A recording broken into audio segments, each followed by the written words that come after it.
അകാരണ ഭയം, സങ്കല്പ ഭയങ്ങളാൽ ഇയ്യോബ് വേട്ടയാടപ്പെട്ടവനായിരുന്നു.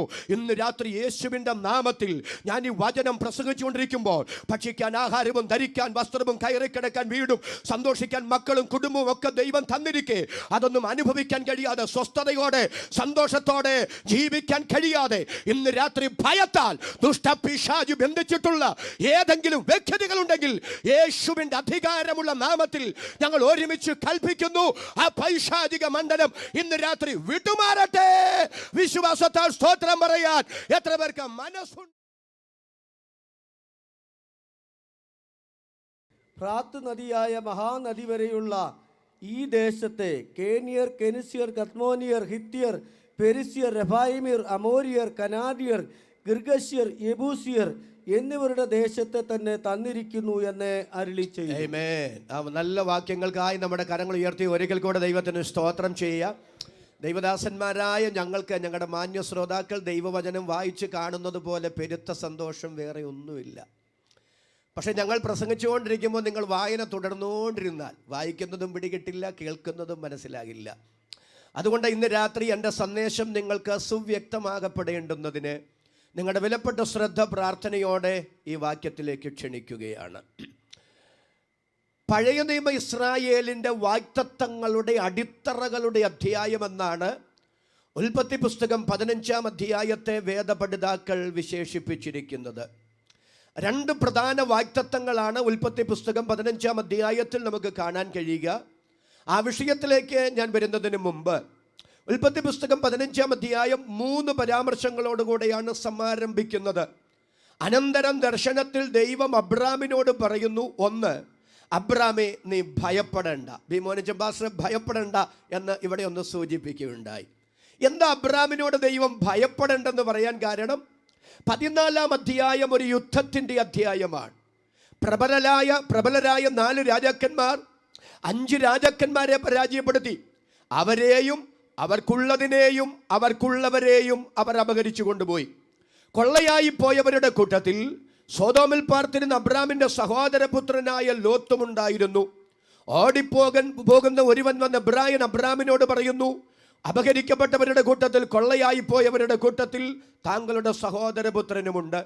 തനിക്കൊരു മകനില്ലാത്ത സ്ഥാനത്ത് എല്ലാമായി കരുതിയിരുന്ന ലോത്തും ഇങ്ങനെ അപഹരിക്കപ്പെട്ടു പോയെന്നറിഞ്ഞപ്പോൾ മുമ്പും പിമ്പും എന്താകുമെന്ന് ചിന്തിക്കാതെ, പ്രത്യാഘാതങ്ങൾ എന്താകുമെന്നൊരു വിലയിരുത്തലിന് മുതിരാതെ, തൻ്റെ വീട്ടിൽ പിറന്നു വീണ 318 അഭ്യാസികളുമായി ആ 4 രാജാക്കന്മാർക്കെതിരെ ആയിരക്കണക്കിന് സൈന്യത്തിനെതിരെ അബ്രഹാം പുറപ്പെടുകയാണ്. ഈ 318 അഭ്യാസികളുമായി പോയാൽ അതിശക്തന്മാരായ 4 രാജാക്കന്മാരെ, അവരുടെ സുശക്തമായ സൈന്യത്തെ പരാജയപ്പെടുത്താൻ പറ്റുമോ എന്നൊരു വിലയിരുത്തലിനൊന്നും മുതിരാൻ നേരമില്ല. സഹോദരപുത്രനോടുള്ള സ്നേഹാധിക്യം നിമിത്തം ഇറങ്ങി പുറപ്പെട്ടു. ആ 4 രാജാക്കന്മാരെ പരാജയപ്പെടുത്തി 5 രാജ്യങ്ങളെ സ്വതന്ത്രരാക്കി, അവരെ സുരക്ഷിത മേഖലയിലാക്കി. ഒന്നുകൂടെ പറഞ്ഞാൽ, തൻ്റെ സഹോദരപുത്രനായ ലോത്തിനെയും സുരക്ഷിത മേഖലയിലാക്കിയിട്ട് ആ ദൈവ മനുഷ്യൻ തൻ്റെ കൊച്ചു കൂടാരത്തിനകത്ത് വന്നപ്പോഴാണ് വികാരം വിവേകത്തിന് വഴിമാറിയത്.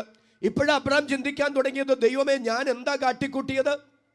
താൻ ആരെയാ പരാജയപ്പെടുത്തിയത്? ഇതുവരെ അജയ ശക്തികളായി തല ഉയർത്തിപ്പിടിച്ച് നിന്നിരുന്ന പ്രബലരായ 4 രാജാക്കന്മാരെയാണ്. എൻ്റെ സഹോദരപുത്രനോടുള്ള സ്നേഹാധിക്യ നിമിത്തമാണ് ഞാൻ ഇത് ചെയ്തതെന്നൊന്നും അവർക്കറിഞ്ഞുകൂടാ. അവരെന്നെ തെറ്റിദ്ധരിച്ചിരിക്കുകയാണ്. അവരുടെ നോട്ടപ്പുള്ളിയായി, ഭീഷണിയായി, കണ്ണിലെ കരടായി താൻ മാറിയിരിക്കുന്നു.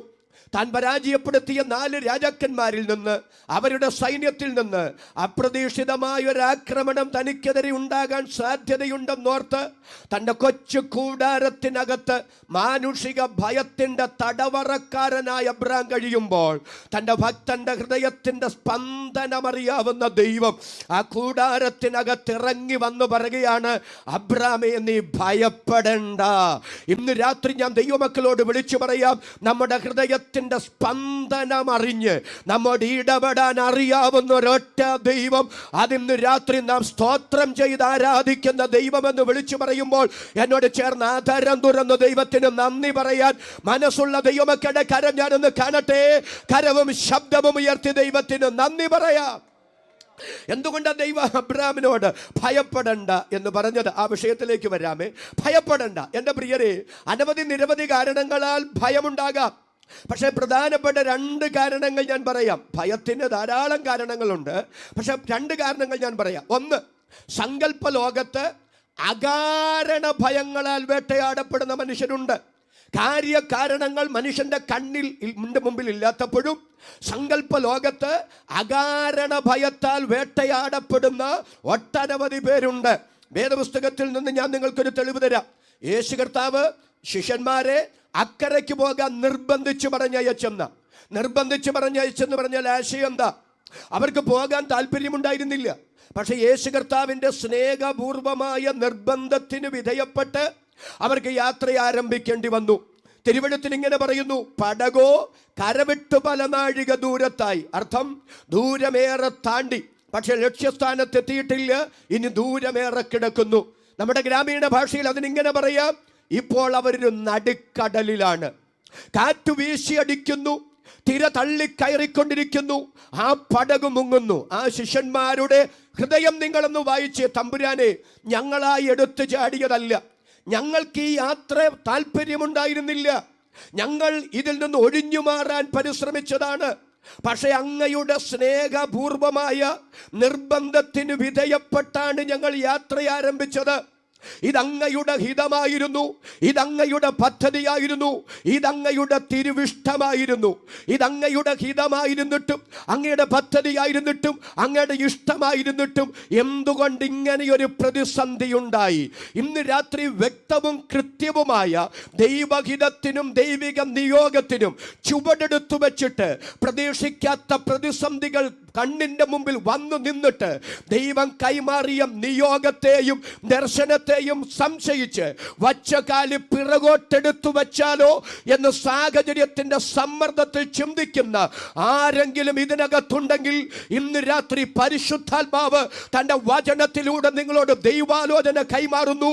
ദൈവം കൈമാറിയ ദർശനത്തിൽ നിന്ന്, തമ്പുരാൻ തന്ന നിയോഗത്തിൽ നിന്ന് നീ പ്രതിസന്ധികളെ കണ്ട് പിറകോട്ട് പോകരുത്. തമ്പുരാൻ കൈമാറിയ നിയോഗത്തിൽ, ദൈവം തന്ന ദർശനത്തിൽ ഇന്ന് രാത്രി ഉറച്ചു നിന്നുകൊള്ളുക. നിന്റെ നിയോഗത്തിനെതിരെ ചലിക്കുന്ന പ്രതിസന്ധികളിൽ ഇടപെടുന്ന ഒരു കരമുണ്ട്. അത് അത്യുന്നതനായ ദൈവത്തിന്റെ കരമാണ്. താങ്കളുടെ കണ്ണുകൊണ്ടത് കാണുമെന്ന്, നിങ്ങളുടെ ജീവിതത്തിൽ അത് അനുഭവിക്കുമെന്ന് ഇന്ന് രാത്രി ഉറപ്പുള്ള എത്ര പേരുണ്ട്? അവരെ കരവും ശബ്ദവും ഉയർത്തി ഒരിക്കൽ കൂടി ഈ രാത്രി ദൈവത്തിന് സ്തോത്രം പറയാം. ഒരു കാര്യം ഇന്ന് രാത്രി ഞാൻ സുവ്യക്തമായി വിളിച്ചു പറയാം കേട്ടോ. ഒരു കാര്യം ദൈവഹിതമാണോ എന്ന് തീരുമാനിക്കപ്പെടുന്നത് പ്രതിസന്ധി ഉണ്ടോ ഇല്ലയോ എന്നതിൻ്റെ അടിസ്ഥാനത്തിലല്ല. ചിലരെങ്കിലും ഒരു കാര്യം ദൈവഹിതമാണോ എന്ന് തീരുമാനിക്കുന്നത് പ്രതിസന്ധി ഇല്ലായ്മ കൊണ്ടാണ്. പക്ഷെ ഒരു കാര്യം ദൈവഹിതമാണോ എന്ന് തീരുമാനിക്കുന്നത് പ്രതിസന്ധി ഇല്ലായ്മയല്ല. ദൈവഹിതമാണെങ്കിലും ദൈവിക നിയോഗത്തിനൊത്താണെങ്കിലും പ്രതിസന്ധികൾ ഉണ്ടായെന്ന് വരാം. പക്ഷെ ദൈവഹിതമാണെന്നുള്ളതിൻ്റെ തെളിവ് പ്രതിസന്ധി ഇല്ലായ്മയല്ല, പ്രതിസന്ധികളിൽ ദൈവം നടത്തുന്ന ദൈവിക ഇടപെടലാണ്. ഇന്ന് രാത്രി പരിശുദ്ധാത്മാവ് ചിലരോട് ശക്തമായി വചനത്തിന്റെ പ്രവചന ദൂത് വിളിച്ചു പറയുക. പ്രതീക്ഷിക്കാത്ത ചില പ്രതിസന്ധികൾ ഇന്ന് രാത്രി ഉയർന്നു വന്നിട്ട് കാർമേഘം പോലെ ഉരുണ്ടുകൂടിയിട്ട് ദൈവ നിയോഗത്തെ സംശയിച്ച്, ദൈവിക ദർശനത്തെ സംശയിച്ച്, ദൈവത്തിന്റെ പദ്ധതികളെ ഇന്ന് രാത്രി സംശയിച്ച് പിറകോട്ട് അറച്ചു നിൽക്കുന്ന ആരെങ്കിലും ഉണ്ടെങ്കിൽ പരിശുദ്ധാത്മാവ് പറയുന്നു, മുൻപോട്ട് പോകുക. നിന്റെ നിയോഗത്തിനെതിരെ നിൽക്കുന്ന പ്രതിസന്ധികളുടെ നടുവിൽ എന്റെ സ്വർഗത്തിന്റെ കരം ചലിക്കും. എത്ര പേർക്ക് വിശ്വാസത്താൽ ആമേൻ പറയാൻ മനസ്സുണ്ട്? അവർക്കായി ഞാൻ ദൈവത്തെ സ്തുതിക്കുന്നു. ധാരാളം കാര്യങ്ങൾ അവിടെ പറയാൻ എനിക്ക് ആഗ്രഹമുണ്ടെങ്കിലും ഒറ്റ കാര്യം ദൈവാത്മാവ് ഒരു ദൂതനോട് പറയുകയാണ്. കർത്താവ് 4-ാം യാമത്തിൽ തിരകളുടെ മേൽ ചവിട്ടി വന്നു. ആ കാര്യം വിശദീകരിക്കുന്നതിന് മുമ്പ് കർത്താവ് ഇങ്ങനെ നടന്നു വരുമ്പോൾ പത്രോസിനൊരു ഉണർവുണ്ടായി. പത്രോസ് പറഞ്ഞു, കർത്താവേ, അങ്ങാണെങ്കിൽ അങ്ങയുടെ അടുക്കലോട്ട് വരാൻ എന്നോടൊന്ന് പറ. കർത്താവ് പറഞ്ഞു, വാ പത്രോസേ, വാ പത്രോസേ എന്ന് പറഞ്ഞ വാക്കു വിശ്വസിച്ച് ആഴിയം നോർക്കാതെ, ആഴമാരായാതെ, കടലാണെന്ന് ചിന്തിക്കാതെ പത്രോസ് ആ പടകിൽ നിന്ന് എടുത്തു ചാടി. ഞാൻ പലപ്പോഴും വാക്യം വായിക്കുമ്പോൾ എൻ്റെ കണ്ണ് നിറയാറുണ്ട്. പത്രോസ് കടലിൽ എടുത്തു ചാടുമ്പം കാറ്റ് മാറിയിട്ടില്ല. കാറ്റെപ്പോഴാ മാറിയത്? പത്രോസും കർത്താവും പടകിൽ കയറുമ്പോഴാണ്. അപ്പം പത്രോസ് ചാടുമ്പോഴും കാറ്റുണ്ട്. ഇന്ന് രാത്രി ഞാനൊരു കാര്യം പറയാം. ചിലരൊക്കെ ദൈവത്തോട് നിയമം ചെയ്യും. ആ രോഗം സൗഖ്യമായാൽ, ആ പ്രശ്നം പരിഹരിക്കപ്പെട്ടാൽ ഞാൻ ഇറങ്ങി വരാം. ഏതാണ്ട് ദൈവത്തോട് ഔദാര്യം കാണിക്കുന്നത് പോലെ. ഒരു നല്ല ആമേൻ എന്ന് പറ. എന്നെ അങ്ങനെ വിടുവിച്ചാൽ, എനിക്ക് അത് തന്നാൽ, ഇത് തന്നാൽ ഞാൻ അങ്ങോട്ട് വരാം. ദൈവത്തോട് ഔദാര്യം കാണിക്കുന്നത് പോലെ. ഒരു കാര്യം ഞാൻ പറയാം, കാറ്റ് മാറിയിട്ട്, പ്രതിസന്ധി മാറിയിട്ട് കർത്താവിനെ അനുധാവനം ചെയ്യാൻ തീരുമാനിച്ചാൽ അത് നടക്കില്ല. എന്നാൽ കാറ്റാണെങ്കിലും, കാറ്റ് വീശി അടിക്കുമ്പോഴും തിര തള്ളിക്കയറുമ്പോഴും വരാൻ പറഞ്ഞത് കർത്താവാണെങ്കിൽ, എടുത്തു ചാടാൻ മനസ്സുണ്ടെങ്കിൽ നിന്നെ മാനിക്കാൻ ഒരു ദൈവം ഇന്ന് രാത്രി ഉയരത്തിലുണ്ട്. എന്നോട് ചേർന്ന് ആമേൻ പറയാൻ മനസ്സുള്ള എത്ര പേരുണ്ട്? ഈ സ്തോത്രം പോരാ, കരമുയർത്തി, ശബ്ദമുയർത്തി ദൈവത്തിന് നന്ദി പറയാം. പത്രോസ് എടുത്ത് ചാടി കേട്ടോ. പത്രോസ് എടുത്ത് ചാടിയിട്ട് ഇങ്ങനെ മുന്നോട്ട് പോകുകയാണ്. ഞാൻ ഭാവനയിലൊക്കെ കാണാറുണ്ട്. അങ്ങനെ പത്രോസ് നടന്നു നീങ്ങുമ്പോൾ, മനുഷ്യനല്ലേ, കാറ്റ് കണ്ടപ്പോൾ അല്പസമയം കഴിഞ്ഞപ്പോൾ പേടിച്ചു, മുങ്ങാൻ തുടങ്ങി. കർത്താവേ, എന്നെ രക്ഷിക്കണേ എന്ന് പറഞ്ഞു. പക്ഷെ ഒരു കാര്യം ഞാൻ പറയാം, പത്രോസേ, നീയായിട്ട് എടുത്ത് ചാടിയതല്ലല്ലോ. ഒറ്റ ചാട്ടത്തിന് അവിവേകം കൊണ്ട് നീ എടുത്തു ചാടിയതല്ലല്ലോ. നിന്നോട് വരാൻ പറഞ്ഞത് ഞാനല്ലേ.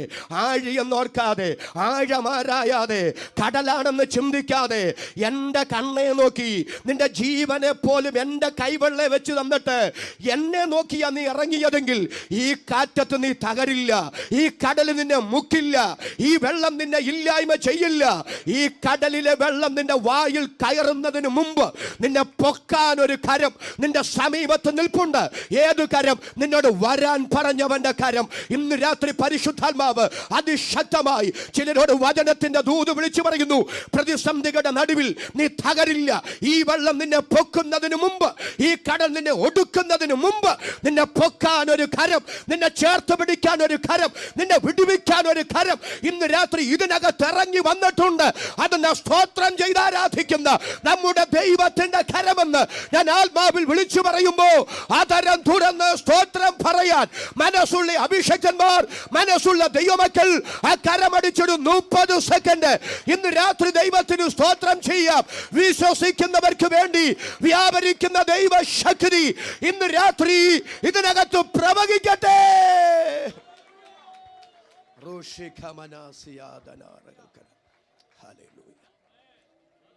അപ്പൊ 4-ാം യാമത്തിൽ കർത്താവ് ശിഷ്യന്മാരുടെ അടുക്കൽ തിരകളുടെ മേൽ ചവിട്ടി വരിക. വിശദീകരിക്കുന്നില്ല. കർത്താവ് വരുന്നത് കണ്ടിട്ട് അവര് ഭയപ്പെട്ടെന്ന, അവര് പേടിച്ചു. എന്താ പേടിക്കാൻ കാരണം? അവര് പറയാണ്, ഭൂതം വരുന്നു. അത് സത്യമാണോ? അല്ല. ആ ഭയത്തിന് ഞാൻ ഇങ്ങനൊരു പേര് കൊടുക്കും, സങ്കല്പ ലോകത്തെ ഭയം. കാര്യകാരണങ്ങൾ മുൻപിൽ ഇല്ലാത്തപ്പോഴും അകാരണമായ ഭയത്താൽ വേട്ടയാടപ്പെടുക. ഇന്ന് രാത്രി എൻ്റെ സന്ദേശം കേൾക്കുന്ന ഏതെങ്കിലും ഒരു കുടുംബത്തിൽ, ഏതെങ്കിലും ഒരു വ്യക്തികളിൽ കാര്യകാരണങ്ങൾ ഇല്ലാതെ തന്നെ അകാരണ ഭയത്താൽ സങ്കല്പ ലോകത്ത് വേട്ടയാടപ്പെടുന്ന ആരെങ്കിലും ഉണ്ടെങ്കിൽ ഇവിടെ നിന്ന് പുറപ്പെടുന്ന വചനത്തിന്റെ ശക്തിയാൽ ആ ഭയത്തിന്റെ തേർവാഴ്ചകളെ ദൈവത്തിന്റെ അഭിഷേകന്മാരായ ഞങ്ങൾ ഒരുമിച്ച് യേശു ക്രിസ്തുവിന്റെ നാമത്തിൽ നിർവീര്യമാക്കുന്നു. കർത്താവിന്റെ രക്തത്തിൽ ആശ്രയിച്ച് ഇന്ന് രാത്രി ജയം ഏറ്റെടുക്കാൻ മനസ്സുള്ള എത്ര പേരുണ്ട്? അവരുടെ കരം ഞാൻ ഒന്നുകൂടെ കാണട്ടെ. കരവും ശബ്ദവും ഉയർത്തി ദൈവത്തിന് സ്തോത്രം ചെയ്യാം. ഇന്ന് രാത്രി ഭയത്താൽ വേട്ടയാടപ്പെടുന്ന ചിലരെ ദൈവം സ്വതന്ത്രമാക്കുകയാണ്. Hallelujah, hallelujah. പോരാ, കരമുയർത്തി ഒരിക്കൽ കൂടെ.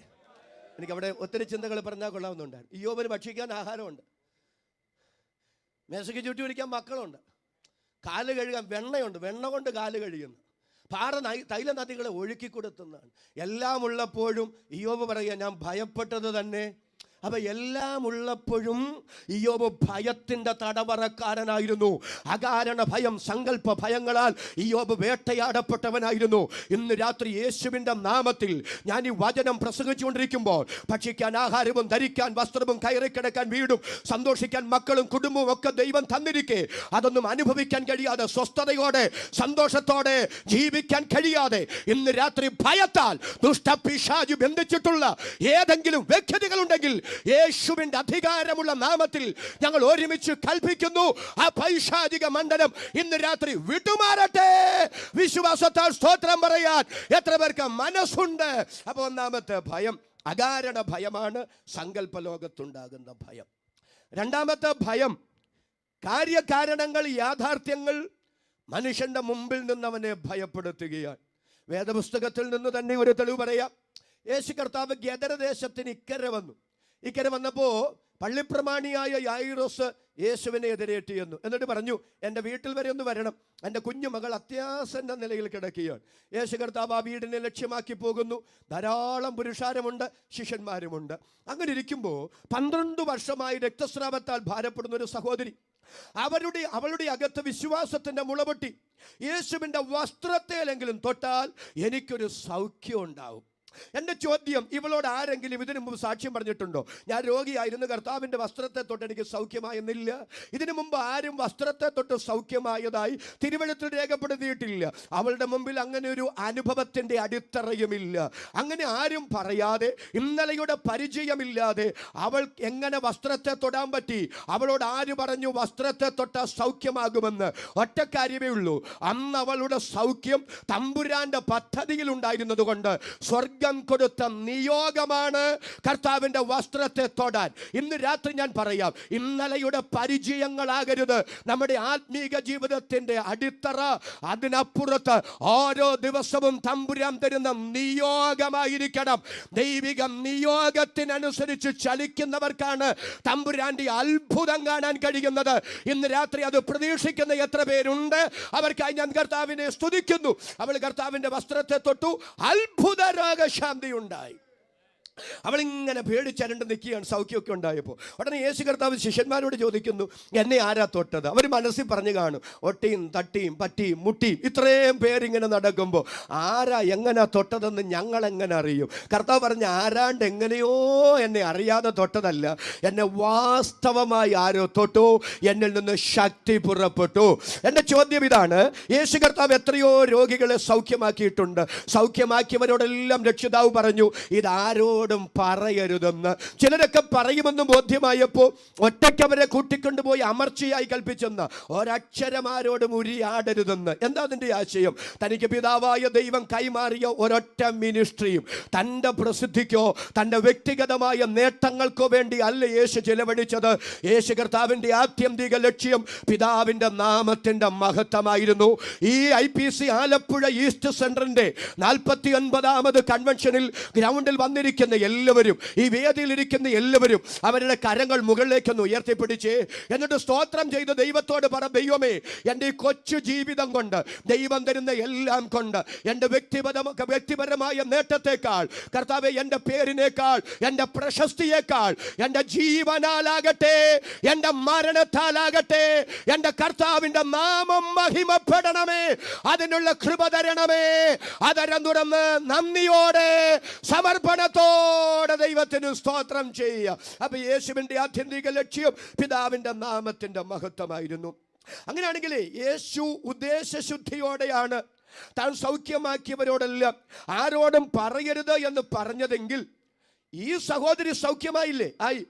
ഇവളെ കർത്താവിന് അറിയില്ലേ? അറിയാമല്ലോ. ഗലീല കടലിലൂടെ കടന്നുപോയ ആയിരക്കണക്കിന് മത്സ്യങ്ങളിൽ ഏത് മത്സ്യത്തിന്റെ വായിൽ ചതുർദ്രഹ്മപ്പണം ഇരിക്കുന്നതെന്നറിയാവുന്ന കർത്താവിന്, കാട്ടത്തിയുടെ മുകളിൽ കയറി ഒളിച്ചിരുന്ന സക്കായിയെ പേര് വിളിച്ച് താഴെ ഇറക്കിയ കർത്താവിന്, നദനിയേലിന്റെ ഹൃദയത്തിന്റെ പരമാർത്ഥത മുഴുവൻ എല്ലാവരും കേൾക്ക വിളിച്ചു പറഞ്ഞ കർത്താവിന്, ശമരിയാസ്ത്രീയുടെ ജീവിത ചരിത്രം മുഴുവൻ അവളെ വായിച്ചു കേൾപ്പിച്ച കർത്താവിന് ഇവളെ അറിയില്ലേ? അറിയാം. ഇവളുടെ രോഗത്തിന്റെ പഴക്കം അറിയില്ലേ? അറിയാം. ഇവളുടെ പൂർവികരെ അറിയില്ലേ? അറിയാം. സൗഖ്യമായെന്നറിയില്ലേ? അറിയാം. അറിയാമെങ്കിൽ ആരും അറിയാതെ ഇവള് വീട്ടിൽ പോകട്ടെ ചിന്തിച്ചാ പോരെ?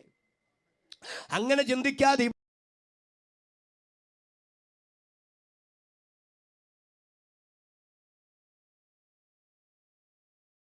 ഐറോസേ, അടുത്തത് നീ കേൾക്കാൻ പോകുന്നത് ഒരു മനുഷ്യൻ എന്ന നിലയിൽ നിനക്ക് താങ്ങാൻ കഴിയാത്തൊരു വാർത്തയാ. പക്ഷേ ആ പ്രതിസന്ധിയിൽ കർത്താവിലുള്ള നിന്റെ വിശ്വാസം കൈമോശം വരാതിരിക്കാനും എൻ്റെ യേശുവിലുള്ള ആശ്രയബോധം നഷ്ടപ്പെടാതിരിക്കാനും നിന്നെ തന്നോട് ചേർത്ത് നിർത്താനുള്ള ദൈവിക ഇടപെടലാണ് അവളുടെ മേൽ സംഭവിച്ച അത്ഭുത രോഗശാന്തി. ഇന്ന് രാത്രി ഇവിടെ ഇരിക്കുന്ന അഭിഷക്തന്മാരോട് ഞാൻ ചോദിക്കുന്നു, ഇവിടെയുള്ള ദൈവമക്കളോട് ഞാൻ ചോദിക്കുന്നു, ഞാൻ കർത്താവിൻ്റെ വേലയ്ക്ക് ഇറങ്ങിയിട്ട് ഒരു 25 വർഷമായി കാണും. ഈ 25 വർഷത്തിൽ സഭാശുശ്രൂഷയിൽ ഈ 25 വർഷത്തിൽ എത്രയോ പ്രാവശ്യം ഞാൻ ചിന്തിച്ചിട്ടുണ്ടെന്നറിയാമോ, തമ്പുരാനെ സഭാശുശ്രൂഷ വേണ്ട, വല്ല ട്രാക്റ്റൊക്കെ കൊടുത്ത് പരസ്യോഗം നടത്തി പൊക്കോളാം. അല്ലേ? സത്യം പറയാം, ഒരു വേളയെങ്കിലും അങ്ങനെ ചിന്തിക്കാത്ത ആരെങ്കിലും ഉണ്ടോ? ഉള്ളവരുണ്ടെങ്കിൽ എനിക്ക് വേണ്ടി ഒന്ന് പ്രാർത്ഥിക്കണേ. അല്ലെ, ചില പ്രതിസന്ധികളൊക്കെ നടുവിൽ നമ്മളൊക്കെ അങ്ങനെയൊക്കെ ചിന്തിച്ചിട്ടുണ്ട്. അല്ല, ഇവിടെ ഇരിക്കുന്ന ദൈവമക്കളോട് ഞാൻ ചോദിക്കുന്നു, വിശ്വാസത്തിൽ തീവ്രമായി ഇറങ്ങി വന്നു, പക്ഷെ ചില തിക്താനുഭവങ്ങളുടെ നടുവിൽ, ചില നൊമ്പരങ്ങളുടെ നടുവിൽ വേണ്ടായിരുന്നു, ഇറങ്ങി വരണ്ടായിരുന്നു, മോശമായി പോയി, വന്നിടത്തേക്ക് തന്നെ തിരിച്ചു പോയാലോ എന്ന് ചിന്തിച്ച, മനസ്സുകൊണ്ട് ചിന്തിച്ച സന്ദർഭങ്ങളില്ലേ? ഞാൻ പറയും, ശരീരം കൊണ്ട് പിന്മാറിയില്ലെങ്കിലും മനസ്സുകൊണ്ട് ചിലപ്പോഴെങ്കിലും പിന്മാറിയിട്ടില്ലേ ചില പ്രതിസന്ധികളുടെ നടുവിൽ? പക്ഷെ എന്നിട്ടും എന്തേ ശുശ്രൂഷയിൽ നിലനിൽക്കുന്നു? എന്നിട്ടും എന്തേ ഇന്ന് രാത്രിയും വിശ്വാസത്തിൽ നിലനിൽക്കുന്നു? അതിൻ്റെ ഒറ്റ കാരണം ഇതേ ഉള്ളൂ, നമ്മൾ ക്ഷീണിച്ചപ്പോഴും, നമ്മൾ തളർന്നപ്പോഴും, നമ്മൾ ഹൃദയം കൊണ്ട് പിന്മാറിയപ്പോഴും നീ ക്ഷീണിക്കണ്ട. എൻ്റെ വിളി നിന്റെ മേലുണ്ട്, എൻ്റെ തെരഞ്ഞെടുപ്പ് നിന്റെ മേലുണ്ട്, എൻ്റെ പദ്ധതി നിന്റെ മേലുണ്ട്. നീ എൻ്റെ പദ്ധതിയിൽപ്പെട്ട, എൻ്റെ നിർണയത്തിൽപ്പെട്ട ആളാണെന്ന് എൻ്റെ തമ്പുരാൻ നടത്തിയ ഇടപെടലല്ലേ ഇന്ന് രാത്രി മിനിസ്ട്രിയിൽ നിൽക്കാൻ, ഇന്ന് രാത്രി കൃപയിൽ നിൽക്കാൻ നമ്മെ പ്രേരിപ്പിച്ച പ്രേരക ശക്തി. ആ ദൈവിക ഇടപെടലുകൾക്കായി ഇന്ന് രാത്രി സ്തോത്രം പറയാൻ മനസ്സുള്ളവരുടെ കരം ഞാൻ ഒന്നുകൂടെ കാണട്ടെ. ആ കരവും ശബ്ദവും ഉയർത്തി ദൈവത്തിന് നന്ദി പറയാം. അതാ ദൈവത്തിന്റെ വിശ്വസ്തത. യായിറോസിന് ഒരു പ്രതിസന്ധി വരുന്നതിന് മുമ്പ് പ്രതിസന്ധിയിൽ നിർത്താനുള്ള ദൈവിക പദ്ധതിയും ദൈവം ഒരുക്കി. പരീക്ഷ മാത്രമല്ല, പരീക്ഷ വരുന്നതിന് മുമ്പേ പരീക്ഷയിൽ പോക്കു വഴിയും ദൈവം ഒരുക്കുന്ന ദൈവമാണ്. യായിറോസിന്റെ വീട്ടിൽ നിന്ന് ആള് വന്നു. ആള് യായിറോസിനോട് പറയുന്നു, ഇനി ഗുരുവിനെ അസഹ്യപ്പെടുത്തേണ്ട, കാര്യം കൈവിടപ്പെട്ടു പോയി, മാനുഷികമായി ഇനി അത് അപരിഹാര്യമാണ്. പക്ഷെ എൻ്റെ പൊന്നു കർത്താവ് യായിറോസിനോട് പറയുന്നത് കേൾക്കണോ? യായിറോസേ, ഭയപ്പെടണ്ട, വിശ്വസിക്കാൻ മാത്രം ചെയ്യുക. യായിറോസിന്റെ ഭയം അകാരണ ഭയമല്ല, സങ്കല്പ ലോകത്തെ ഭയമല്ല. പച്ചയായ യാഥാർത്ഥ്യങ്ങൾ അവന്റെ കണ്ണിന്റെ മുമ്പിൽ നിന്ന് അവനെ ഭയപ്പെടുത്തുകയാണ്. KJ തോമസ് പാസ്റ്ററേ, എന്റെ ഭയം അകാരണ ഭയമല്ല, സങ്കല്പ ലോകത്തെ ഭയമല്ല. മെഡിക്കൽ സയൻസിന്റെ റിപ്പോർട്ട്, ഇന്ന് ഞാൻ നടന്നു നീങ്ങുന്ന വർത്തമാനകാല അനുഭവങ്ങൾ, സാഹചര്യങ്ങൾ പച്ചയ്ക്ക് നിന്ന് എന്നെ ഭയപ്പെടുത്തുകയാണ്. പക്ഷെ ഇന്ന് രാത്രി പരിശുദ്ധാത്മാവ് തന്റെ വചനത്തിലൂടെ നിങ്ങളോട് വിളിച്ചു പറയുന്നു, നിന്നെ ഭയപ്പെടുത്തുന്ന ഈ യാഥാർത്ഥ്യങ്ങൾ എത്ര ഭയാനകമാണെങ്കിലും അതിനെ കൈകാര്യം ചെയ്യാൻ, അതിൽ നിന്ന് നിന്നെ ഉദ്ധരിക്കാൻ അധികാരമുള്ളവൻ ഇന്ന് രാത്രി വിളിച്ചു പറയുന്നു, ഭയപ്പെടണ്ടോ. ആ ദൈവ ശബ്ദത്തിന് ആമേൻ പറയാൻ എത്ര കരങ്ങൾ ഇവിടെ ഉയരും, എത്ര ആധാരങ്ങൾ ഇവിടെ ചലിക്കും.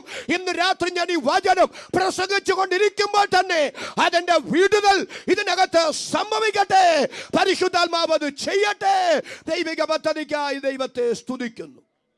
അപ്പൊ ദൈവം അബ്രാമിനോട് ഒന്നാമത് പറയുന്നു, അബ്രാമേ നീ ഭയപ്പെടേണ്ട. 2, ഞാൻ നിന്റെ പരിചയമാണ്. ഞാൻ നിന്റെ പരിചയമാണെന്ന് പറയാൻ കാരണം, ദൈവമേ, ഈ 4 രാജാക്കന്മാരും അവരുടെ സൈന്യം കൊണ്ട് വന്നാൽ എൻ്റെ കൂടാരമൊന്നും അതിനെ ചെറുക്കാൻ പര്യാപ്തമല്ല. പക്ഷെ അബ്രാമിനോട് ദൈവം പറഞ്ഞതിൻ്റെ ആശയം ഇത്രയേ ഉള്ളൂ, അബ്രാമേ, കൽദയ പട്ടണമായ ഊരിൽ നിന്ന് നിന്നെ വിളിച്ചിറക്കുമ്പോൾ നിന്റെ കൊച്ചു ജീവിതം കൊണ്ട് നിന്നിലൂടെ തികച്ചെടുക്കേണ്ട ചില പദ്ധതികൾ എനിക്കില്ലേ? ആ പദ്ധതി തികച്ചു തീരുന്നിടം വരെ ഒരു ഇരുളിൻ്റെ ശക്തികളും ഒരു ദോഷവും നിനക്ക് ചെയ്യാതെ നിന്റെ പരിചയമായി ഞാൻ നിന്റെ കൂടെ ഉണ്ട്. ഇന്ന് രാത്രി നമുക്കെതിരെ നൃത്തം ചവിട്ടുന്ന ഇരുളിന്റെ ശക്തികൾ എത്ര പ്രബലമെങ്കിലും ആധാരത്തിൽ അധികാരമുള്ള ദൈവമക്കൾ ഒരുമിച്ചൊന്ന് വിളിച്ചു പറ, എൻ്റെ കൊച്ചു ജീവിതം കൊണ്ട് ഈ മണ്ണിൽ തികച്ചെടുക്കാനുള്ള എൻ്റെ തമ്പുരാന്റെ പദ്ധതി നിവർത്തിച്ച് തീരുന്നിടം വരെ ഒരു പൈശാചിക ശക്തിയും ഒരു കേടും എനിക്കെതിരെ വരുത്താൻ എൻ്റെ ദൈവം അനുവദിക്കില്ല. എത്ര പേർക്ക് വിശ്വാസത്താൽ നന്ദി പറയാൻ കഴിയും? ദൈവം നിങ്ങളെ അനുഗ്രഹിക്കട്ടെ. അപ്പൊ 1, ഭയപ്പെടേണ്ട. 2, ഞാൻ നിന്റെ പരിചയം. 3, ഞാൻ നിന്റെ അതിമഹത്തായ പ്രതിഫലം. അതിമഹത്തായ പ്രതിഫലം എന്ന് പറയാൻ കാരണം എന്താണ്? യുദ്ധം കഴിയുമ്പോൾ സോദോം രാജാവ് അബ്രാമിനോട് പറഞ്ഞു, അബ്രാമേ 318 അഭ്യാസികളെ ഇങ്ങോട്ടുതാ, സമ്പത്തെല്ലാം നീ എടുത്തു. കുശാഗ്ര ബുദ്ധിക്കാരനാകട്ടോ സോദോം രാജാവ്. അങ്ങനെ വിചാരിച്ചു ഈ 4 രാജാക്കന്മാരെ അബ്രാം തന്റെ 318 അഭ്യാസികളുടെ അഭ്യാസ വൈദഗ്ധ്യം കൊണ്ട് തോൽപ്പിച്ചതാണ്. അതുകൊണ്ട് ഇവരെ കിട്ടിയാൽ ഇപ്പോൾ സമ്പത്തെല്ലാം അബ്രാമിന് കൊടുത്താലും നഷ്ടമല്ല. ഇവന്മാരെ കൊണ്ട് 4 അല്ല 40 രാജ്യങ്ങളെ വേണമെങ്കിൽ തോൽപ്പിച്ച് ഇഷ്ടം പോലെ സമ്പാദിക്കാം. പക്ഷെ സോദോം രാജാവിന് ഇല്ലാതിരുന്നൊരു വെളിപ്പാട് ശാലേം രാജാവ് മൽക്കീസദേക്കിനുണ്ടായിരുന്നു. യുദ്ധം കഴിഞ്ഞ് നെഞ്ചുവിരിച്ച് തല ഉയർത്തിപ്പിടിച്ചൊക്കെ വരുന്ന അബ്രാമിനെ അപ്പവും വീഞ്ഞുമായി മൽക്കീസദേക്ക് എതിരേറ്റി എന്നിട്ട് പറയുന്നൊരു പരാമർശം തിരുവെഴുത്തിലുണ്ട്. നിറകണ്ണുകളോടല്ലാതെ അത് വായിക്കാൻ കഴിയില്ല. അതിങ്ങനെയാണ്: നിന്റെ ശത്രുക്കളെ നിന്റെ കയ്യിൽ ഏൽപ്പിച്ചു തന്ന ദൈവം. അബ്രാമേ, നീയും നിന്റെ 318 ആ 4 രാജാക്കന്മാരുടെയും ആയിരക്കണക്കിന് സൈന്യത്തിന്റെയും മുമ്പിൽ ഒന്നുമില്ലായിരുന്നു. പക്ഷേ നിന്റെ ശത്രുക്കളെ നിന്റെ കയ്യിൽ ഏൽപ്പിച്ചു തന്നതിന്റെ പിന്നിൽ പ്രവർത്തിച്ച ഒരു അദൃശ്യ കരമുണ്ട്. അത് അത്യുന്നതനായ ദൈവത്തിന്റെ കരമാണ്. ഇന്ന് രാത്രി എല്ലാ ദൈവമക്കളും ആ കരങ്ങൾ മുകളിലേക്ക് ഒരിക്കൽ കൂടി ഉയർത്തിപ്പിടിച്ചിട്ട് സ്തോത്രം ചെയ്ത് പറ, കർത്താവേ, എന്റെ കഴിവ് കൊണ്ടല്ല, എന്റെ മിടുക്ക് കൊണ്ടല്ല, എന്റെ വിദ്യാഭ്യാസം കൊണ്ടല്ല, എന്റെ സാമർഥ്യം കൊണ്ടുമല്ല ഇവിടം വരെ ഞാൻ കയറി വന്നതും ഇന്ന് രാത്രി ജീവനോടിരിക്കുന്നതും അങ്ങയുടെ മഹാകൃപയാണ്. ഒരുമിച്ച് എല്ലാവരും സ്തോത്രം ചെയ്തു പറ, നമ്മുടെ താഴ്ചയിൽ നമ്മെ ഓർത്തവനെ അവന്റെ ദയ എന്നേക്കുമുള്ളത്. ഈ വെളിപ്പാടില്ലാതിരുന്ന സോദോം രാജാവ് പറഞ്ഞു, സമ്പത്തെല്ലാം നിനക്ക് തരാം, ഇങ്ങോട്ടതാ ഇവരെയല്ല. ഉടനെ അബ്രാം പറഞ്ഞു, നീ എന്നെ ധനവാനാക്കി എന്ന് പറയാതിരിക്കാൻ നിന്റെ കയ്യിൽ നിന്നൊരു ചേരിപ്പിന്റെ വാറ് പോലും ഞാൻ വാങ്ങിയല്ല. അന്നത്തെ കാലത്ത് സോദോം രാജാവ് കൈവെള്ളം കൊണ്ട് വെച്ച് കൊടുത്ത കോടികളുടെ ഓഫർ അബ്രാം വേണ്ടെന്ന് വെച്ച് തന്റെ കൊച്ചു കൂടാരത്തിനകത്ത് വന്നിരിക്കുമ്പോ ദൈവം അബ്രാമിനോട് പറയാം, അബ്രാമേ, എന്നെ പ്രതിയാണോ നീ അതൊക്കെ വേണ്ടെന്ന് വെച്ചത്? എന്നാൽ നീ മനസ്സിലാക്കിക്കോ, ഞാൻ ആർക്കും കടക്കാരനല്ല, ഞാൻ ആർക്കും ബാധ്യതയല്ല. നിന്റെ മേലും നിന്റെ തലമുറ മേലും അത് നീതിയുടെ പെരുമഴയായി പെയ്യിപ്പിക്കാൻ ഞാൻ വിശ്വസ്തനാണ്. ഞാനാണ് നിന്റെ അതിമഹത്തായ പ്രതിഫലം. ഇന്ന് രാത്രി ഞാൻ സ്തോത്രം ചെയ്ത് അധികാരത്തോടും ആത്മാർത്ഥതയോടും വിളിച്ചു പറയുന്നു, വളഞ്ഞ വഴിയിലൂടെയും മനസാക്ഷിയെ വഞ്ചിച്ചും പ്രമാണത്തെ കാറ്റിൽ പറത്തിയും മറ്റുള്ളവരെ കണ്ണുനീര് കുടിപ്പിച്ചും ഒന്നും ഞാനും നിങ്ങളും നമ്മുടെ തലമുറകൾക്ക് വേണ്ടി നേടാൻ പോകണ്ട. കരയാൻ മനസ്സുണ്ടോ? മടക്കാൻ മുട്ടുണ്ടോ? നിനക്ക് നിർമ്മലമായൊരു മനസാക്ഷിയുണ്ടോ? നിത്യതയിലെത്താനുള്ള വെളിപ്പാടുണ്ടോ?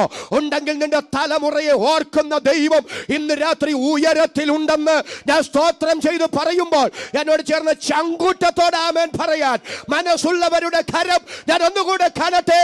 ആ കരവും ശബ്ദവും ഉയർത്തി ദൈവത്തിന് സ്തോത്രം പറയാം. ദൈവത്തിന് നന്ദി. ഇതൊരു സുവിശേഷ യോഗമായതുകൊണ്ട് ചില പ്രബോധനങ്ങളൊക്കെ എനിക്കൊന്ന് പറഞ്ഞാൽ കൊള്ളാമെന്നുണ്ട്. പക്ഷെ ഞാൻ ആ മേഖലയിലേക്ക് ഇന്ന് രാത്രി പോകുന്നില്ല. അതിന് കാരണം സുവിശേഷ യോഗമായതുകൊണ്ട് ദൈവത്തിന് സ്തോത്രം. എനിവേ, അപ്പോൾ അബ്രാമിനോട് പറഞ്ഞ, അബ്രാമേ, നീ ഭയപ്പെടേണ്ട. 2, ഞാൻ നിന്റെ പരിചയമാണ്. 3, ഞാൻ നിന്റെ അതിമഹത്തായ പ്രതിഫലമാണ്. ഇത്രയും വാഗ്ദത്തം എന്നോടാ പറയുന്നതെങ്കിൽ ഞാൻ തുള്ളിച്ചാടി നൃത്തം ചെയ്ത് ദൈവത്തെ ആരാധിച്ചേനെ. പക്ഷെ അബ്രാം തിരിച്ച് ദൈവത്തോട് ചോദിക്കുക, ദൈവമേ, അങ്ങനെക്ക് എന്തോ തരും? അതൊരു മോന വെച്ചുള്ള ചോദ്യമാണ്. അങ്ങനെക്ക് എന്തോ തരും? തരാമെന്ന് പറയാൻ തുടങ്ങിയിട്ട് എത്ര നാളായി? ഒരു മോനെ തരാമെന്ന് പറഞ്ഞില്ലേ? ഇതുവരെ പറഞ്ഞത് വല്ലോ നടത്തി കാണിച്ചോ? ഇല്ലല്ലോ.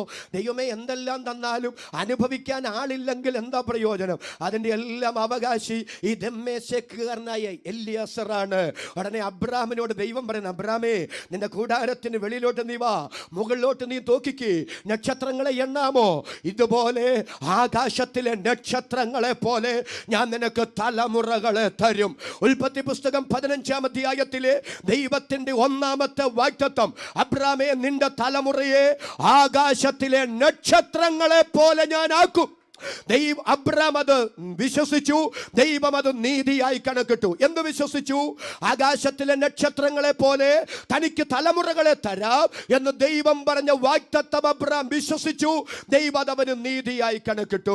2-ാമത്തെ വാഗ്ദത്തം അടുത്തത് സമാരംഭിക്കുകയാണ്. അതാണ് നമ്മുടെ പ്രമേയം കേട്ടോ. 2-ാമത്തെ വാഗ്ദത്തം ഇതാ, അബ്രാമേ, ആകാശത്തിലെ നക്ഷത്രങ്ങളെ പോലെ ഞാൻ നിനക്ക് തലമുറകളെ തരിക മാത്രമല്ല, നിന്റെ തലമുറകൾക്കുണ്ടല്ലോ ഈ ദേശം ഞാൻ അവകാശമായി തന്നിരിക്കുന്നു. മറ്റൊരിടത്ത് പറഞ്ഞിരിക്കുന്നത് ശാശ്വത അവകാശമായി തന്നിരിക്കുന്നു. ഉടനെ അബ്രഹാം ദൈവത്തോട് ചോദിക്കുക, ദൈവമേ, അത് ഞാൻ എന്തോന്നിനാൽ അറിയും? ഏത്? അങ്ങ് പറഞ്ഞില്ലേ എനിക്കും എൻ്റെ തലമുറകൾക്കും ഇത് ശാശ്വത അവകാശമായി തന്നിരിക്കുമെന്ന്. അത് ഞാൻ എന്തോന്നിനാൽ അറിയും? എന്തോന്നിനാൽ അറിയുമെന്ന് പറഞ്ഞാൽ ദൈവത്തോടുള്ള അവിശ്വാസമല്ല, അതിനപ്പുറത്ത് ദൈവത്തെക്കുറിച്ചുള്ള ബോധ്യമാണ്. നമ്മുടെ ദൈവത്തിൻ്റെ പ്രത്യേകത എന്താ? എബ്രായ ലേഖനം 6-ാം അധ്യായത്തിൽ വായിക്കുന്നു, വാഗ്ദത്തങ്ങളുടെ അവകാശികൾക്ക് തൻ്റെ ആലോചന മാറാത്തതെന്ന് അധികം സ്പഷ്ടമാക്കാൻ ദൈവം വാഗ്ദത്തങ്ങളോടുകൂടെ ഉറപ്പും കൊടുക്കുന്ന ദൈവമാണ്. വാഗ്ദത്ത കേൾവിക്കും വാഗ്ദത്ത നിവർത്തിക്കും ഇടയ്ക്കുള്ള ഇടവേളയിൽ വാഗ്ദത്തം കേട്ടവൻ ക്ഷീണിച്ചു പോകാതിരിക്കാൻ തൻ്റെ വാഗ്ദത്തം താൻ നിവർത്തിക്കുമെന്നതിന് ദൈവം ഉറപ്പും കൂടെ കൊടുക്കാറുണ്ട്.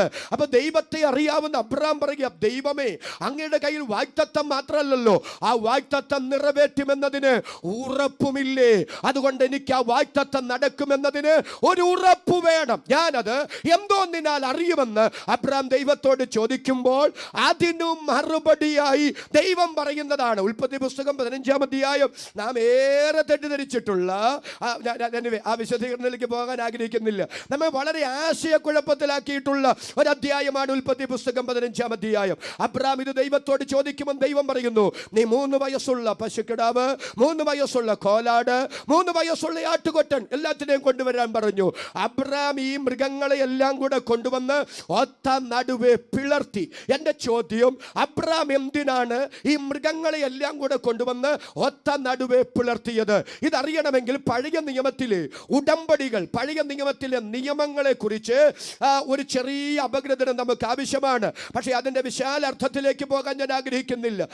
പഴയ നിയമത്തിൽ മനുഷ്യന് തമ്മിലും ദൈവവും മനുഷ്യനും തമ്മിലുള്ള നിയമങ്ങൾ നമുക്ക് കാണാം, ഉടമ്പടികൾ നമുക്ക് കാണാം. എല്ലാം കൂടെ വിസ്താര ഭയം കൊണ്ട് ഞാൻ വിശദീകരിക്കുന്നില്ല.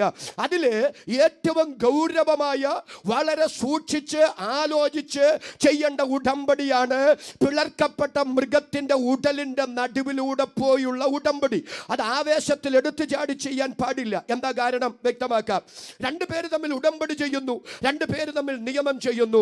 നിയമം ചെയ്യുമ്പോൾ പിളർക്കപ്പെട്ട മൃഗത്തിൻ്റെ ഉടലിൻ്റെ നടുവിൽ ഊറി ഇറങ്ങി തളം കെട്ടി കിടക്കുന്ന ആ രക്തമുണ്ടല്ലോ, ആ രക്തത്തെ സാക്ഷിയാക്കി ഈ പിളർക്കപ്പെട്ട മൃഗത്തിൻ്റെ ഉടലിൻ്റെ 2 വശത്തുകൂടെ ഈ നിയമം ചെയ്യേണ്ട, ഉടമ്പടി ചെയ്യേണ്ട ആൾക്കാർ വന്നിട്ട് അതിൻ്റെ നടുവിൽ നിന്നുകൊണ്ട് ഇത് ഞാൻ താങ്കളോട് 100% കൃത്യമായി നിറവേറ്റിക്കൊള്ളാം എന്ന് ഉറപ്പ് കൊടുക്കുകയാണ്, നിയമം ചെയ്യുകയാണ്. എന്നാൽ ഈ പിളർക്കപ്പെട്ട മൃഗങ്ങളുടെ ഉടലിൻ്റെ നടുവിലൂടെ ചെയ്യുന്ന ഉടമ്പടിയുടെ പ്രത്യേകത, ഇതിന് അഴിവില്ല, ഇത് ഭേദഗതിയില്ല, ഇത് മാറ്റാൻ പാടില്ല. വളരെ സൂക്ഷിച്ച്, ഒന്നുകൂടി ഞാൻ പറയാം, വളരെ ആലോചിച്ച്, വളരെ സൂക്ഷിച്ച്, വളരെ ശ്രദ്ധിച്ചു വേണം ഇങ്ങനെ ഒരു ഉടമ്പടി ചെയ്യാൻ. ഈ ഉടമ്പടിയുടെ അർത്ഥം എന്താണെന്നറിയാമോ? ഏതെങ്കിലും ഒരാൾ ഈ ഉടമ്പടി ലംഘിച്ചാൽ, ഈ നിയമം തെറ്റിച്ചാൽ, ഈ ഉടമ്പടി ലംഘിക്കുന്നവനെ, ഈ നിയമം തെറ്റിക്കുന്നവനെ ഈ മൃഗത്തെ പോലെ പിളർത്തി കളയാം, കൊന്നുകളയാം. ഒന്നുകൂടെ പറയാം, വളരെ സൂക്ഷിച്ചു വേണം, വളരെ ആലോചിച്ചു വേണം, വളരെ ശ്രദ്ധിച്ചു വേണം, വളരെ വിവേകത്തോടെ, ഉത്തരവാദിത്വ ബോധത്തോടെ വേണം ഇങ്ങനെ ഒരു ഉടമ്പടി ചെയ്യാൻ, ഇങ്ങനെ ഒരു നിയമം ചെയ്യാൻ. ഞാനതിന് തെളിവ് തരാം. ഇരമ്യ പ്രവാചകന്റെ പുസ്തകം എടുക്കാം. ഇരമ്യ പ്രവാചകന്റെ പുസ്തകം 34-ാം അധ്യായം അതിന്റെ 18-ാമത്തെ വാക്യം.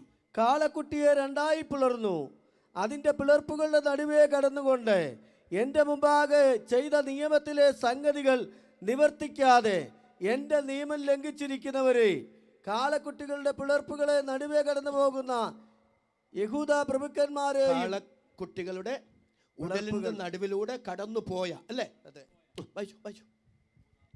യഹൂദ പ്രഭുക്കന്മാരെയും യെരുശലേം പ്രഭുക്കന്മാരെയും ഷണ്ഡന്മാരെയും പുരോഹിതന്മാരെയും ദേശത്തിലെ സകല ജനത്തെയും തന്നെ ഞാൻ ഏൽപ്പിക്കും. കരങ്ങൾ ഉയർത്തിയോട് നല്ല ആമേനൊന്ന് ശബ്ദം ഉയർത്തി പറഞ്ഞേ. പോരാ, ശബ്ദമുയർത്തി സന്തോഷത്തോടൊന്ന് സ്തോത്രം ചെയ്ത് പറയാം. ഞാനൊന്ന് വിശദീകരിക്കാം കേട്ടോ. ഇരമ്യ പ്രവാചകൻ, കണ്ണുനീരിന്റെ പ്രവാചകനായ ഇരമ്യാവ് യഹൂദ ജനത്തിന്റെ ഇടയിൽ പ്രവചന ശുശ്രൂഷ ചെയ്യുകയാണ്. ആ പ്രവചന ശുശ്രൂഷ ചെയ്യുന്ന സമയത്ത് സിദക്കിയാവ് എന്ന് പറയുന്ന രാജാവ് അവരെ ഭരിക്കുന്നു. പ്രവാചകനിലൂടെ ബാബിലോണ്യ പ്രവാസം അവർക്ക് സംഭവിക്കാൻ പോകുന്നതിന്റെ കാരണങ്ങൾ ദൈവം നിരത്തുന്നുണ്ട്. അതിൽ പ്രധാനപ്പെട്ട ഒരു കാരണം എന്താണെന്നറിയാമോ? ദൈവം അവർക്ക് പ്രമാണം കൊടുത്തു. എന്താ പ്രമാണം? 6 വർഷം ഒരു എബ്രായ അടിമ അടിമയെ കൊണ്ട് വേല ചെയ്യിപ്പിക്കണം.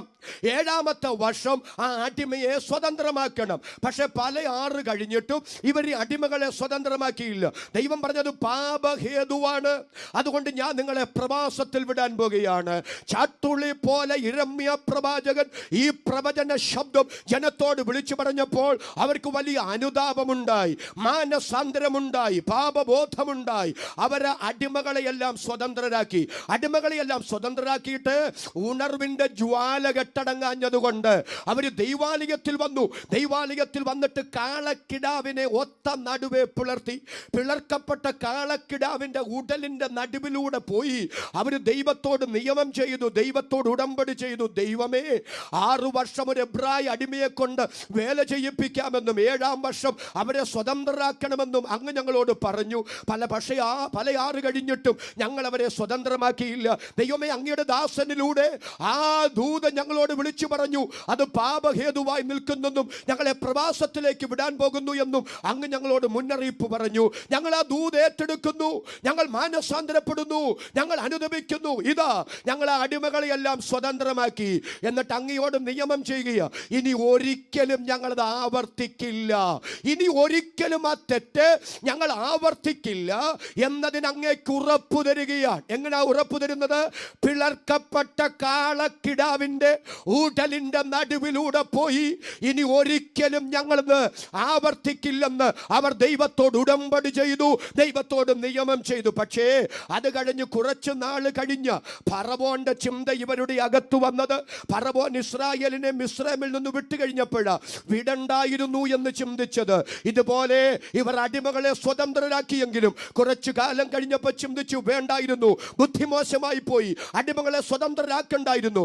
അതുകൊണ്ട് അവർ സ്വതന്ത്രരാക്കിയ അടിമകളെ വീണ്ടും പിടിച്ച് അടിമകളാക്കിയപ്പോ എൻ്റെ ദൈവം പ്രവാചകനിലൂടെ വിളിച്ചു പറയുക, കാളക്കിടാവിന്റെ ഉടലിന്റെ നടുവിലൂടെ പോയി ഞാനുമായി നിയമം ചെയ്തിട്ട് അത് തെറ്റിച്ചവരെ ഇനി നിങ്ങൾക്ക് എക്സ്ക്യൂസ് ഇല്ല, ഇനി ശിക്ഷയല്ലാതെ അതിന്റെ ഭവിഷ്യത്ത് അനുഭവിക്കുകയല്ലാതെ അതിന് മറുമരുന്നില്ല, അതിനൊരു തരത്തിലും ഒഴിവ് കഴിവില്ല.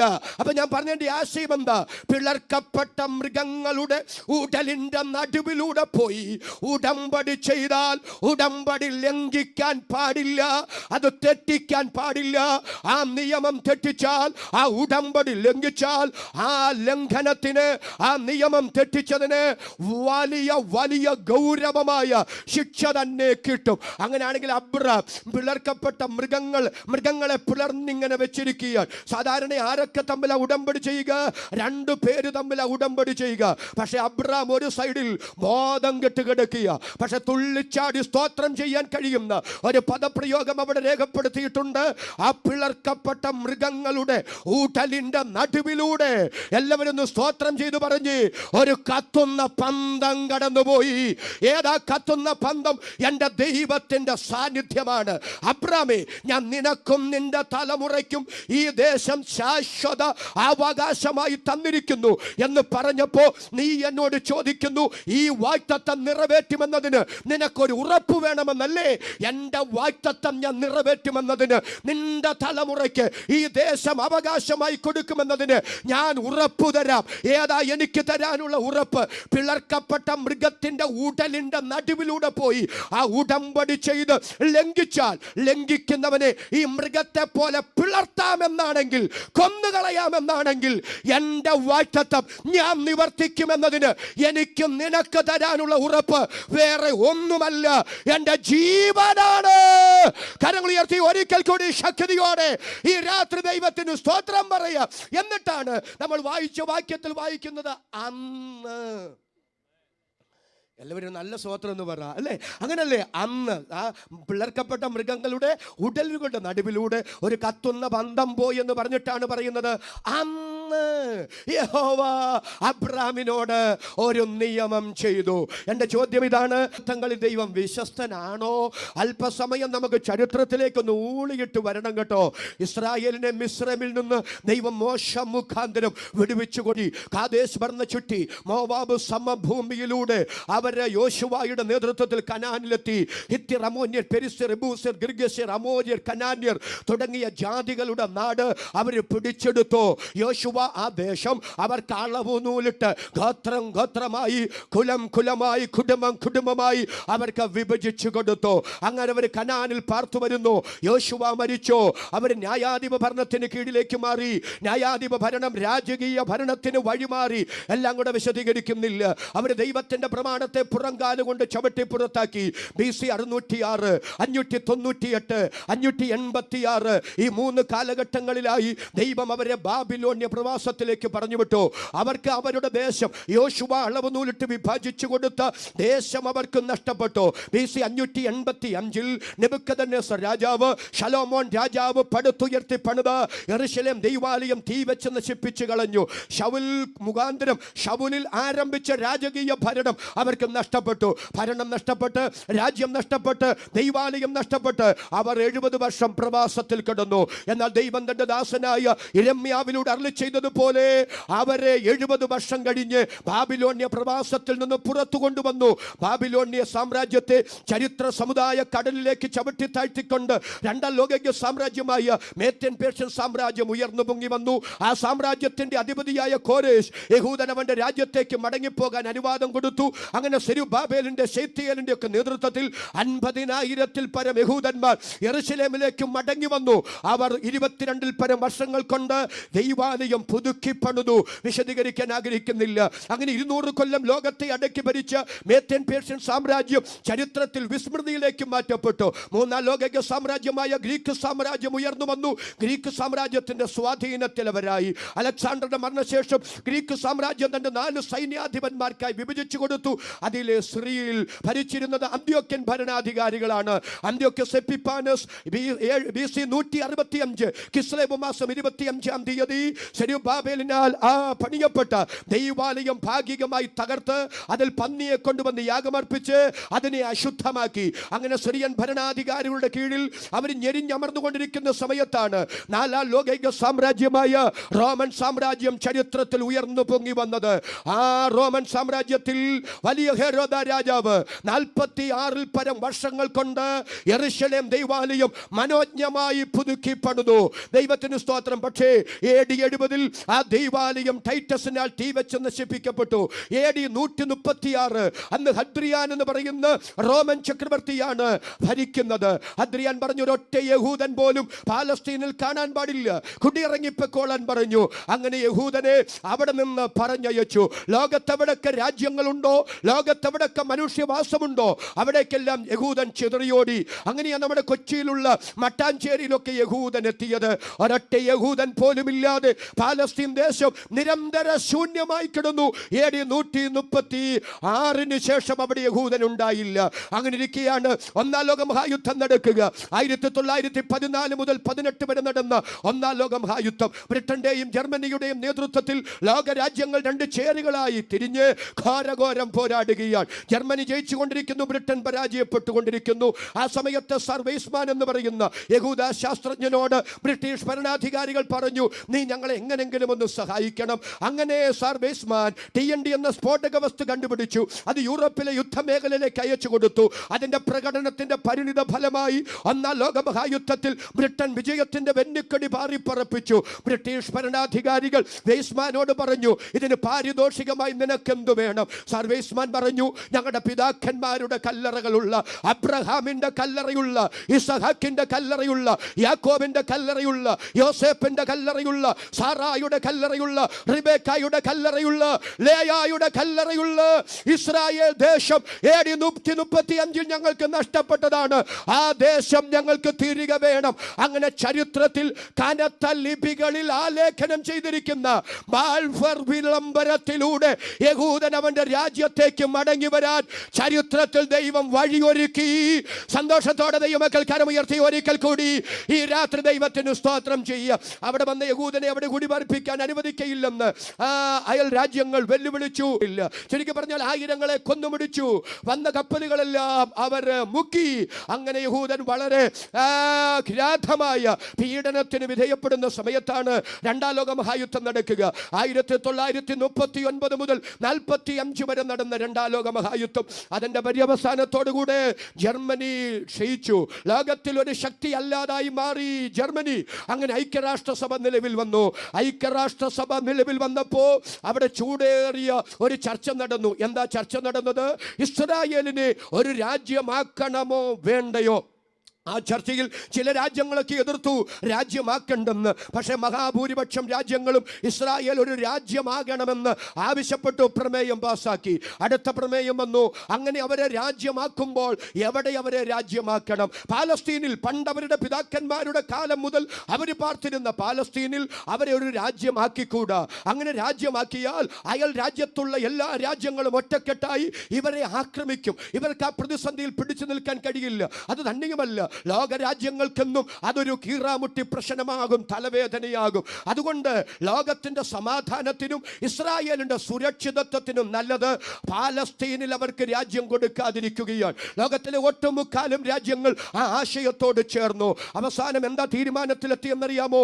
ആഫ്രിക്കയിൽ അല്പം ഭൂമി വേർതിരിക്കാം, അവിടെ അവരെ ഒരു രാജ്യമാക്കാം. അല്ലെങ്കിൽ ഫ്രാൻസിൽ അല്പം ഭൂമി വേർതിരിക്കാം, അവിടെ രാജ്യമാക്കാം.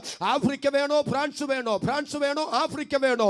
അവസാനം ഉരുത്തിരിഞ്ഞ ആശയം എന്താണെന്നറിയാമോ? ഫ്രാൻസിൽ അല്പം ഭൂമി വേർതിരിക്കാം, അവിടെ രാജ്യമാക്കാം. ഏകദേശം അത് ഉറപ്പിക്കപ്പെട്ടതാ. പക്ഷേ ഫ്രാൻസ് നടന്നില്ല, ആഫ്രിക്ക നടന്നില്ല. എന്താ നടക്കാഞ്ഞതിന്റെ കാരണമെന്നറിയാമോ? സഹസ്രാബ്ദങ്ങൾക്ക് പിറകിൽ പിളർക്കപ്പെട്ട മൃഗങ്ങളുടെ ഊട്ടലിന്റെ നടുവിലൂടെ പോയി ഞാൻ നിനക്കും നിന്റെ തലമുറയ്ക്കും ഈ ദേശം ശാശ്വത അവകാശമായി തന്നിരിക്കുന്നു എന്നെന്റെ ദൈവം വാഗ്ദത്തം കൈമാറിയിരിക്കെ ഐക്യരാഷ്ട്രസഭ ഫ്രാൻസ് കൊടുക്കാൻ തീരുമാനിച്ചാൽ, ആഫ്രിക്ക കൊടുക്കാൻ തീരുമാനിച്ചാൽ കാര്യം നടക്കുകയില്ല. കാരണം കാര്യങ്ങളുടെ കടിഞ്ഞാൻ കയ്യിലുള്ളത് ലോക ഭരണാധികാരികളുടെ കയ്യിലല്ല, അത്യുന്നതനായ സർവശക്തനായ നാം സ്തോത്രം ചെയ്ത് ആരാധിക്കുന്ന നമ്മുടെ ദൈവത്തിന്റെ കയ്യിലാണ്. അതരം തുറന്നു സ്തോത്രം പറയാൻ ഇന്ന് രാത്രി മനസ്സുള്ളവരുടെ കരം ഞാൻ ഒന്നുകൂടെ കാണട്ടെ. കരമുയർത്തി ശബ്ദമുയർത്തി ഈ രാത്രി ദൈവത്തിന് സ്തോത്രം പറയാ.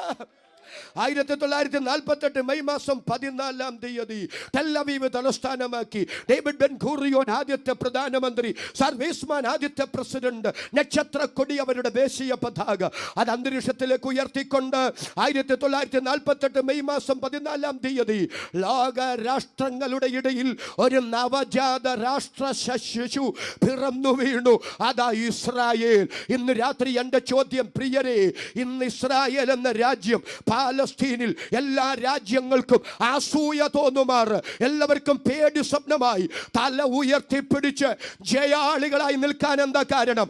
എന്താ ഇസ്രായേൽ എന്ന രാജ്യം ഇന്ന് ചരിത്രത്തിൽ ഉണ്ടാകാൻ കാരണം? യഹൂദൻ എന്ന വംശം പാലസ്തീനിൽ പാർക്കാൻ എന്താ കാരണം? ആ പാർക്കാനുള്ള കാരണം ഇസ്രായേൽ എന്ന രാജ്യം ഇന്ന് ചരിത്രത്തിൽ ഉള്ളതിന്റെ കാരണം വേറെ ഒന്നുമല്ല. സ്തോത്രം ചെയ്ത് ഇന്ന് രാത്രി ഞാൻ വിളിച്ചു പറയും, വിശുദ്ധ ബൈബിൾ പറയുന്ന നാം സ്തോത്രം ചെയ്ത് ആരാധിക്കുന്ന ദൈവം തന്റെ വാഗ്ദത്തങ്ങളിൽ വിശ്വസ്തനാണ്. അതരം തുറന്ന് കരമുയർത്തി ഇന്ന് രാത്രി എത്ര പേർക്ക് സ്തോത്രം പറയാൻ കഴിയും? ഞാൻ ആവേശത്തോടെ വിളിച്ചു പറയുന്നു, നമ്മുടെ ദൈവം തന്റെ വാഗ്ദത്തങ്ങളിൽ വിശ്വസ്തൻ. മറ്റൊരു ആശയം പറയാനാണ് ഞാൻ ഇത്രയും തെളിവ് കൊണ്ടുവന്നത്. പഴയ നിയമ ഇസ്രായേലിന്റെ അക്ഷരീക കനാന്റെ വാഗ്ദത്തങ്ങളുടെ ഉറപ്പ് പിളർക്കപ്പെട്ട അക്ഷരീക മൃഗമാണ്. എന്നാൽ പുതിയ നിയമസഭയുടെ വാഗ്ദത്തത്തിന്റെ ഉറപ്പ് പിളർക്കപ്പെട്ട മൃഗമല്ല. കാൽവറിയിൽ നമുക്ക് വേണ്ടി തകർക്കപ്പെട്ട നമ്മുടെ പൊന്നു കർത്താവാണ്. സ്വന്തം പുത്രനെ ആദരിയാതെ നമുക്കെല്ലാവർക്കും വേണ്ടി ഏൽപ്പിച്ചു തന്നവൻ അവനോട് കൂടെ. എത്ര പേർക്ക് സന്തോഷത്തോടെ ആ വാക്കിന് ആമേൻ പറയാൻ കഴിയും? അങ്ങനെയാണെങ്കിൽ അടുത്ത 15 മിനിറ്റ് ഓടിച്ച് നമ്മൾ ചിന്തിക്കാൻ പോകുക, പുതിയ നിയമസഭയുടെ വാഗ്ദത്തം എന്താണ്? ആ വാഗ്ദത്തത്തിന്റെ ഉറപ്പ് എന്താണ്? രണ്ട് കാര്യങ്ങൾ പറയാം. എബ്രായ ലേഖനത്തിലേക്ക് വരാം. എബ്രായ ലേഖനം 9-ാം അധ്യായം അതിന്റെ 15 മുതൽ 17 വരെ. എബ്രായ ലേഖനം. അത് നിമിത്തം ആദ്യ നിയമത്തിലെ ലംഘനങ്ങളിൽ നിന്നുള്ള വീണ്ടെടുപ്പിനായി ഒരു മരണമുണ്ടായിട്ട് നിത്യാവകാശത്തിന്റെ വാഗ്ദത്തം വിളിക്കപ്പെട്ടവർക്ക് ലഭിക്കേണ്ടതിന് അവൻ പുതിയ നിയമത്തിന്റെ മധ്യസ്ഥനാകുന്നു. നിയമമുള്ളിടത്ത് നിയമകർത്താവിന്റെ മരണം തെളിവാൻ ആവശ്യം. ആമേൻ. മതി. സന്തോഷത്തോടെ വാക്യം അല്പെങ്കിലും അറിയാവുന്നവരാ കരങ്ങൾ ഉയർത്തി ഒന്ന് സ്തോത്രം ചെയ്തേ. അല്പെങ്കിലും അത് അറിയാവുന്നവർക്ക് മൗനമായിരിക്കാൻ കഴിയില്ല. അവിടെ പുതിയ നിയമസഭയുടെ വാഗ്ദത്തം എന്താ? ആ വാഗ്ദത്തത്തിന് കൊടുത്തിരിക്കുന്ന വിശേഷത അത് നിത്യാവകാശത്തിന്റെ വാഗ്ദത്തമാണ്. അങ്ങനെയാണെങ്കിൽ പുതിയ നിയമസഭയുടെ വാഗ്ദത്തം ഭൗമികമല്ല, ചാകാൻ നേരം ഈ ഭൂമിയിൽ ഇട്ടേച്ചു പോകേണ്ടുന്നതല്ല. പുതിയ നിയമസഭയുടെ വാഗ്ദത്തം, പുതിയ നിയമസഭ വാഗ്ദത്തം നിത്യതയാണ്, നിത്യാവകാശത്തിന്റെ വാഗ്ദത്തമാണ്. എന്നോട് ചേർന്ന് കരമുയർത്തി ശബ്ദമുയർത്തി ആമേൻ പറയാൻ എത്ര പേർക്ക് മനസ്സുണ്ട്? അപ്പൊ ശ്രദ്ധിക്കുക, എന്താ നിത്യാവകാശത്തിന്റെ നിത്യത അല്ലേ? ആ വാഗ്ദത്തത്തിന്റെ ഉറപ്പെന്താ? അവിടെ പറയുകയാണ് ഒരു മരണമുണ്ടായിട്ട്. അപ്പൊ ഈ ഒരു മരണം എന്ന് പറയുന്നത് യേശുക്രിസ്തുവിന്റെ മരണത്തെ അവിടെ വിശേഷിപ്പിക്കുക. ആ മരണമാ നമ്മുടെ വാഗ്ദത്തത്തിന്റെ ഉറപ്പ്, നിത്യതയുടെ ഉറപ്പ്. എന്താ അവിടെ ഉപയോഗിച്ചിരിക്കുന്നത്?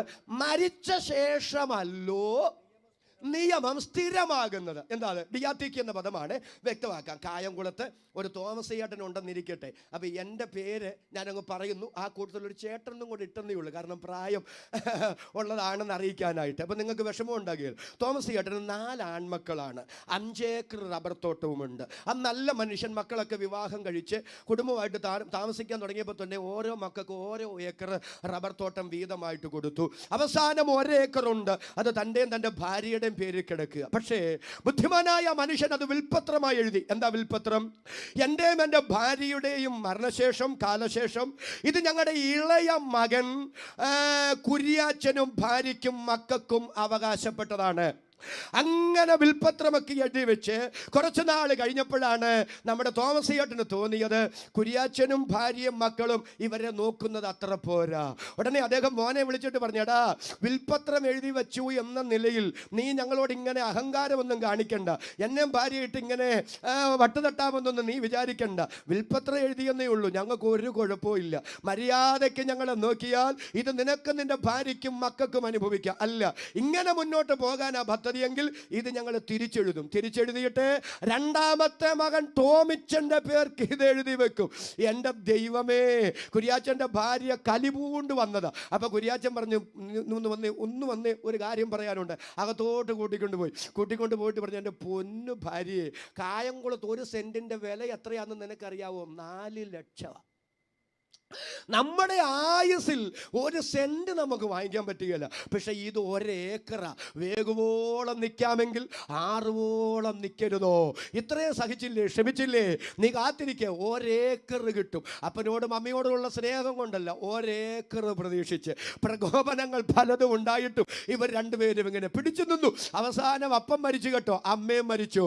അപ്പനും അമ്മയും മരിച്ചു കഴിഞ്ഞ് ആ വിൽപത്രം എടുത്ത് നെഞ്ചോട് ചേർത്ത് പിടിച്ച് നമ്മുടെ കുര്യാച്ചനും ഭാര്യയും ദീർഘനിശ്വാസം വിട്ട് പറയുന്നൊരു കാര്യമുണ്ട്, ഇനി ഒരു ടോമിച്ചനും 1 തരി മണ്ണ് പോലും ഇതിൽ നിന്ന് കിട്ടില്ല.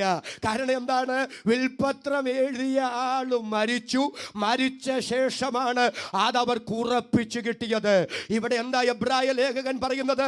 ഒരു മരണമുണ്ടായിട്ട് നിത്യാവകാശത്തിന്റെ വാഗ്ദത്തം വിളിക്കപ്പെട്ടവർക്ക് ലഭിക്കേണ്ടതിന് എല്ലാവരും ഇന്ന് രാത്രി എൻ്റെ കൂടെ വരണം. 2020 വർഷങ്ങൾക്ക് പിറകിൽ തലയോടിടമെന്ന ഗോൽഗൊത്ത മലയുടെ മുകളിൽ ഉയർത്തപ്പെട്ട ക്രൂശിൽ തലയിൽ മുൾക്കിരീടം ചൂടപ്പെട്ടവനായി, കണ്ണുകെട്ടി തല്ലപ്പെട്ടവനായി, പുറമുഴുച്ചാല് പോലെ അടിച്ചു കീറപ്പെട്ട് അസ്ഥികട ബന്ധമെല്ലാം വിച്ഛേദിക്കപ്പെട്ട് മുൾക്കിരീടം ചൂടിയ തല മറ്റൊരിടത്തും ചായച്ചു വെക്കാൻ ഇടമില്ലാതിരുന്നത് കൊണ്ട് സ്വന്തം തോളോട് തല ചായച്ചു വെച്ച് സകലവും നിർത്തിയായി എന്ന് പറഞ്ഞ് എൻ്റെ രക്ഷിതാവ് പ്രാണനെ വെടിയുമ്പോൾ ആ മരണം കൊണ്ട് എനിക്കൊരു കാര്യം ഉറപ്പിക്കപ്പെട്ട് കിട്ടുകയായിരുന്നു.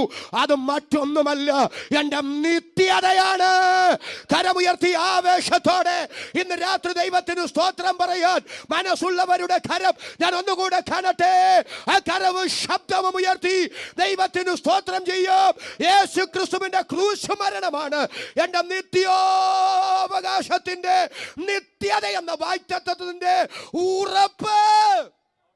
ഹല്ലേലൂയ. അതുകൊണ്ടല്ലേ ധന്യനായ പൗലോസ്ലീഹ പറയുന്നത്, എനിക്കോ, എല്ലാവരും ഒന്ന് സ്തോത്രം ചെയ്തു പറഞ്ഞ്, എനിക്കോ നമ്മുടെ കർത്താവായ യേശു ക്രിസ്തുവിന്റെ ക്രൂശിലല്ലാതെ പ്രശംസിപ്പാൻ ഇടവരരുത്. ഇന്ന് രാത്രി എൻ്റെ മാന്യ സുഹൃത്തെ, എൻ്റെ മാന്യ സഹോദരി, എൻ്റെ മാന്യ സഹോദര, കായംകുളം ദേശ നിവാസികളെ, ഇന്നേക്ക് 2020 വർഷങ്ങൾക്ക് പിറകിൽ തലയോടിടുന്ന ഗോൽഗോഥ മലയിൽ ഉയർത്തപ്പെട്ട ക്രൂശും ആ ക്രൂശിൽ മരിച്ച യേശുവും മനുഷ്യവർഗത്തിന് ദൈവം കൊടുത്ത ഉറപ്പാണ്. ഏതുറപ്പ്? നിന്റെ തലയ്ക്ക് മുകളിൽ ഒരു നിത്യതയുണ്ടെന്നുള്ള ഉറപ്പ്. സെമിത്തേരി കൊണ്ട്, കല്ലറ കൊണ്ട്, ഈ ഭൂമി കൊണ്ട് നിന്റെ ജീവിതം അവസാനിക്കുന്നില്ല. നിനക്കൊരു നിത്യതയുണ്ട് എന്ന ഉറപ്പാണ് എൻ്റെ യേശുവിൻ്റെ മരണം കൊണ്ട് കർത്താവ് നമുക്ക് തന്നതെന്ന് ഇന്ന് രാത്രി ഉറപ്പുള്ള ദൈവമക്കൾ ആ കരമടിച്ച് ആധാരം തുറന്ന് ഒരു 30 സെക്കൻഡ് ശക്തിയോടെ ഈ രാത്രി ദൈവത്തെ ആരാധിക്കുക. എല്ലാ തരങ്ങളും ചലിക്കട്ടെ, എല്ലാ കരങ്ങളും അടിച്ച് ഒരു 30 സെക്കൻഡ് ശക്തിയോടെ ഇന്ന് രാത്രി ദൈവത്തിന് സ്തോത്രം ചെയ്യും, യേശുവിന് നന്ദി പറയാം. ഒരു ഉറപ്പും കൂടെ പറഞ്ഞ് ഒരു പാട്ട് പാടി ഞാൻ നിങ്ങൾക്ക് വേണ്ടി പ്രാർത്ഥിക്കും. എബ്രായ ലേഖനം തന്നെ എടുത്തു, 6-ാം അധ്യായം 18 മുതൽ 20 വരെ. അങ്ങനെ നമ്മുടെ മുമ്പിൽ വെച്ചിട്ടുള്ള പ്രത്യാശ പിടിച്ചുകൊള്ളുവാൻ ശരണത്തിനായി ഓടി വന്ന നാം മാറിപ്പോകാത്തതും ദൈവത്തിനെ ഭോഷ്കു പറയുവാൻ കഴിയാത്തതുമായ 2 കാര്യങ്ങളാൽ ശക്തിയുള്ള പ്രബോധനം പ്രാപിപ്പാൻ ഇടവരുന്നു. ആ പ്രത്യാശ നമുക്ക് ആത്മാവിന്റെ ഒരു നങ്കൂരം, ആത്മാവിന്റെ ഒരു നങ്കൂരം തന്നെ. അത് നിശ്ചയവും, അത് നിശ്ചയവും സ്ഥിരവും തിരശീലയ്ക്കകത്തേക്ക് കടക്കുന്നതുമാകുന്നു. അവിടേക്ക് യേശു മൽക്കീസേദെക്കിന്റെ ക്രമപ്രകാരം എന്നേക്കും മഹാപുരോഹിതനായി മുൻകൂട്ടി നമുക്ക് വേണ്ടി പ്രവേശിച്ചിരിക്കുന്നു. നല്ല സ്തോത്രം ശക്തിയോടെന്ന് പറയാം. ഞാൻ തന്നെ ലളിതവൽക്കരിച്ച് ഇങ്ങനെ പറയാം, യേശുക്രിസ്തുവിന്റെ മരണം, യേശുക്രിസ്തുവിന്റെ അടക്കം, യേശുക്രിസ്തുവിന്റെ ഉയർത്തെഴുന്നേൽപ്പ്, യേശുക്രിസ്തുവിന്റെ സ്വർഗാരോഹണം, ഇത് നടക്കുന്നിടം വരെ മനുഷ്യന് നിത്യത, മരണാനന്തര ജീവിതം വ്യക്തമായിരുന്നില്ല. അനിശ്ചിതത്വത്തിന്റെ കരിമ്പടം കൊണ്ട് നിത്യത മനുഷ്യന് മൂടപ്പെട്ടിരുന്നു. എന്നാൽ യേശുവിന്റെ മരണത്താലും എൻ്റെ രക്ഷിതാവിന്റെ അടക്കപ്പെടലിനാലും എൻ്റെ രക്ഷിതാവിന്റെ ഉയർത്തെഴുന്നേൽപ്പും സ്വർഗാരോഹണവും നിമിത്തം ആ അനിശ്ചിതത്വത്തിന്റെ കരിമ്പടം മാറി. ഇന്ന് നിത്യത നമുക്ക് തോന്നലല്ല, അത് നിശ്ചയമാണ്, അത് ഉറപ്പുള്ളതാണ്. കരങ്ങൾ ഉയർത്തി ഒരിക്കൽ കൂടി ശക്തിയോടെ ഈ രാത്രി ദൈവത്തിന് നന്ദി പറയാം. എത്ര മനോഹരമായ ആശയം. എന്നിട്ട് പറയുകയാണ്, അവിടുത്തെ ഒരു ചിന്തയാണ് എന്നെ ത്രസിപ്പിച്ച ചിന്ത. പഴയ നിയമത്തിലെ മഹാപുരോഹിതൻ, വളരെ വചന പരിജ്ഞാനമുള്ള ദൈവദാസന്മാരായി ഇവിടെ ഉള്ളത്, അതൊന്നും വിശദീകരിക്കേണ്ട ദൈവമക്കളെ ഇവിടെ ഇരിക്കുന്നത്. പഴയ നിയമത്തിൽ ആണ്ടിലൊരിക്കൽ അഹരോന്യ ക്രമപ്രകാരമുള്ള മഹാപുരോഹിതൻ പ്രാകാരവും വിശുദ്ധ സ്ഥലവും കടന്ന് അതിവിശുദ്ധ സ്ഥലത്തേക്ക് പോകുമായിരുന്നു. എപ്പോഴും പോകാൻ പറ്റില്ല, ആണ്ടിലൊരിക്കലേ പോകാൻ പറ്റൂ. അങ്ങനെ ആണ്ടിലൊരിക്കൽ ആട്ടുകൊറ്റന്മാരുടെയും പശുക്കിടാക്കളുടെയും രക്തവുമായി അദ്ദേഹം അതിവിശുദ്ധ സ്ഥലത്തേക്ക് പോകുന്നു. പക്ഷെ ഒരു കുഴപ്പമുണ്ട്. എന്താ കുഴപ്പം? അദ്ദേഹത്തിനല്ലാതെ വേറെ ആർക്കും അതിവിശുദ്ധ സ്ഥലത്തേക്ക് പ്രവേശനമില്ല. ഏതെങ്കിലും കാരണവശാൽ അവിടെ ശുശ്രൂഷ ചെയ്യുമ്പോൾ വീണു മരിച്ചാൽ ഡെഡ് ബോഡി എടുക്കാൻ പോലും ഒരാൾക്ക് അവിടെ കയറാൻ അനുവാദമില്ല. അദ്ദേഹത്തിനല്ലാതെ വേറെ ആർക്കും അവിടേക്ക് പ്രവേശനമില്ല. ലക്ഷോപലക്ഷം യഹൂദ സമൂഹത്തിന്റെ പ്രതിനിധിയായിട്ടാണ് അദ്ദേഹം അതിവിശുദ്ധ സ്ഥലത്തേക്ക് പോയത്. എന്നാൽ എബ്രായ ലേഖകൻ പറയുക, നമ്മുടെ മഹാപുരോഹിതൻ ആരെ? കർത്താവായ യേശുക്രിസ്തു. അഹരോന്യ മഹാപൗരോഹിത്യ ക്രമപ്രകാരമല്ല, മൽക്കീസദേക്കിന്റെ ക്രമപ്രകാരം. എവിടേക്ക്? കൈപ്പണിയായ ആ സ്ഥലത്തേക്കല്ല, അതിനപ്പുറത്ത് കൈപ്പണിയല്ലാത്ത അതിവിശുദ്ധ സ്ഥലമായ സ്വർഗാദി സ്വർഗങ്ങളിലേക്ക് നമുക്ക് വേണ്ടി മുമ്പ് കൂട്ടി പ്രവേശിച്ചു. അടുത്തത് പറയുന്നതിന് മുമ്പ് കരങ്ങൾ ഉയർത്തി ഒരിക്കൽ കൂടി ഈ രാത്രി ദൈവത്തിന് സ്തോത്രം ചെയ്യുക. അവിടുത്തെ ഒരു പദമാണ് എനിക്ക് വേണ്ടത്. പഴയ നിയമത്തിലെ മഹാപുരോഹിതൻ എങ്ങനെയാ പോയത്? ഇവരുടെ പ്രതിനിധിയായി പോയി. അദ്ദേഹത്തിനല്ലാതെ വേറെ ആർക്കും അവിടേക്ക് പ്രവേശനമില്ല. പക്ഷെ നമ്മുടെ മഹാപുരോഹിതൻ എങ്ങനെ പോയെന്നാ? നമ്മുടെ പ്രതിനിധിയായി പോയെന്നല്ല, മുമ്പുകൂട്ടി പ്രവേശിച്ചു. മുമ്പുകൂട്ടി പ്രവേശിച്ചെന്ന് പറഞ്ഞാൽ ആശയം എന്താണ്? അവൻ ആദ്യമേ പോയി. ഇനി അവന്റെ പിറകെ അവൻ പോയിടത്തേക്ക് നമുക്കും പോകാം. ഇന്ന് രാത്രി ഒന്ന് സ്തോത്രം ചെയ്തു പറ.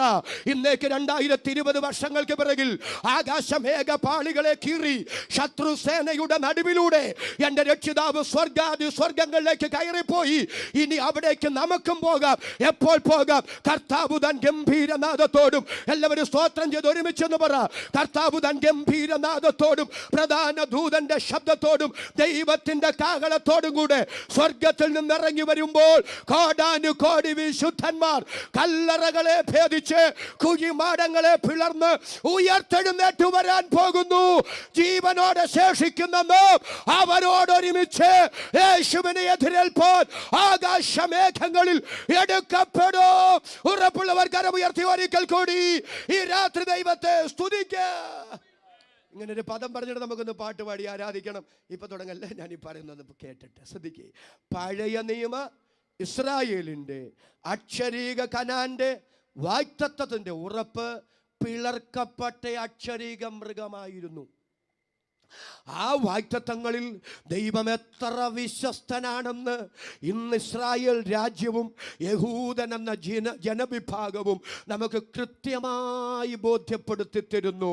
കേവലം പിളർക്കപ്പെട്ട മൃഗങ്ങളുടെ ഉടലിൻ്റെ നടുവിലൂടെ പോയി അബ്രാമിനോട് ദൈവം ചെയ്ത അക്ഷരീക കനാന്റെ വാഗ്ദത്തങ്ങളിൽ എൻ്റെ ദൈവം ഇത്ര വിശ്വസ്തനാണെങ്കിൽ തൻ്റെ പുത്രനെ കാൽവറിയിൽ തകർത്തും മരിച്ചവരുടെ ഇടയിൽ നിന്ന് ഉയർത്തെഴുന്നേൽപ്പിച്ച് സ്വർഗത്തിൽ കൈക്കൊണ്ടും നമുക്ക് കൈമാറിയ നിത്യതയുടെ വാഗ്ദത്തത്തിൽ എൻ്റെ ദൈവം എത്രയധികം വിശ്വസ്തനാണ്.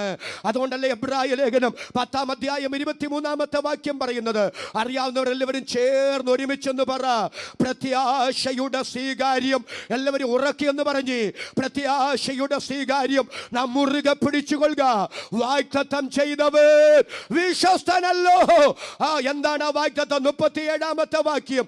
ഇനി അല്പകാലം കഴിഞ്ഞിട്ട് വരുവാനുള്ളവൻ വരും, താമസിക്കുകയുമില്ല. പുതിയ നിയമസഭയുടെ ഏറ്റവും വലിയ വാഗ്ദത്തം നമ്മുടെ രക്ഷിതാവിന്റെ മടങ്ങി വരവാണ്. യേശു മടങ്ങി വരുന്നു. നമ്മുടെ കർത്താവ് മടങ്ങി വരുന്നു. കാലത്തിന്റെ ചുവരെഴുത്തുകൾ, കാലഘടികാരത്തിന്റെ മണിനാഥ ശബ്ദങ്ങൾ നമുക്കത് വ്യക്തമാക്കി തരുന്നു. ആ ഉറപ്പുള്ള അഭിഷക്തന്മാർ, ആ ഉറപ്പുള്ള ദൈവമക്കൾ ഇന്ന് രാത്രി ദൈവസന്നിധിയിൽ എഴുന്നേറ്റ് നിൽക്കുക. എല്ലാവരും ദൈവസന്നിധിയിൽ ഇന്ന് രാത്രി എഴുന്നേറ്റ് നിൽക്കുക. ഇപ്പോൾ ആരും ഈ ഗ്രൗണ്ട് വിട്ട് പോകരുത്. നിങ്ങൾക്ക് വേണ്ടി പ്രാർത്ഥിക്കാൻ ആത്മാവിനോട് നിയോഗം എനിക്കുണ്ട്. ആ പ്രാർത്ഥന കഴിഞ്ഞേ പോകാവൂ. എല്ലാവരും പ്രാർത്ഥിച്ച് ആശീർവാദം കഴിഞ്ഞേ പോകാവൂ. എല്ലാവരും ദൈവസന്നിധിയിൽ ഇന്ന് രാത്രി എഴുന്നേറ്റ് നിൽക്കുക. നമ്മുടെ ദൈവം തന്റെ വാഗ്ദത്തങ്ങളിൽ എത്രയധികം വിശ്വസ്തനാണ്. എൻ്റെ പ്രിയരെ, ഞാനും നിങ്ങളും ആകാശത്തെ കുത്തുന്നത് പോലെ മുഷ്ടിയുദ്ധം ചെയ്യുന്നവരല്ല. ഈ വിശ്വാസം പോലെ ഇത്ര ആധികാരികമായ വിശ്വാസം വേറെ എന്തുണ്ട്? നമ്മുടെ ദൈവത്തെ പോലെ വാഗ്ദത്തങ്ങളിൽ വിശ്വസ്തനായ ദൈവം വേറെ ആരുണ്ട്? ഇന്ന് രാത്രി ഉറപ്പുള്ള എല്ലാവരും അവരുടെ ആധാരം തുറന്ന് ദൈവത്തിന് സ്തോത്രം ചെയ്യാം. എല്ലാ കരങ്ങളും അടിച്ചു തുടങ്ങട്ടെ. എല്ലാ ആധാരങ്ങളും ഇന്ന് രാത്രി ചലിക്കട്ടെ. യേശു മടങ്ങി വരുന്നു. ലോക സംഭവങ്ങളെല്ലാം അത് നമ്മോട് വിളിച്ചറിയിക്കുന്നു. ആ ഉറപ്പുള്ള എല്ലാവരും അവരുടെ കരമടിച്ച് എല്ലാവരും ആധാരം തുറന്ന് ദൈവത്തിന് സ്തോത്രം ചെയ്യുമ്പോൾ ഒരുമിച്ച് നമുക്ക് പാടാം.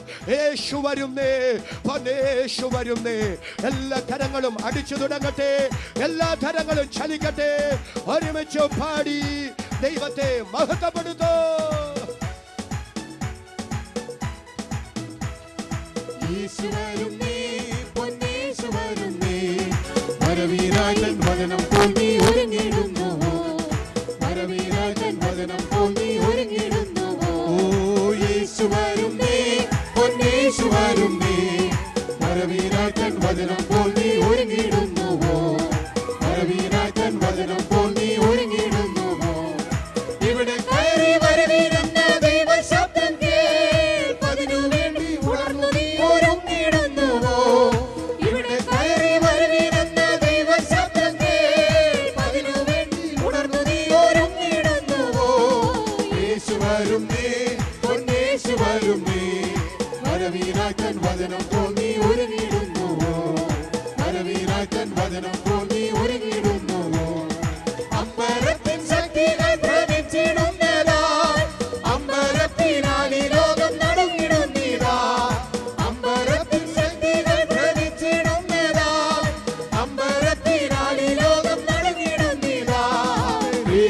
വരുന്നേ, പൊന്നേശു വരുന്നേ. വരവീനായി തൻ വചനം പോൽ നീ ഒരുങ്ങിയിടുന്നുവോ? വരവീനായി തൻ വചനം പോൽ നീ ഒരുങ്ങിയിടുന്നുവോ? നീക്കും ലോകവാഴ്ചയേശു രാജരാജനായി സ്ഥാപിക്കും സ്വർഗീയ വാഴ്ച തൻ വിശുദ്ധർക്കായി.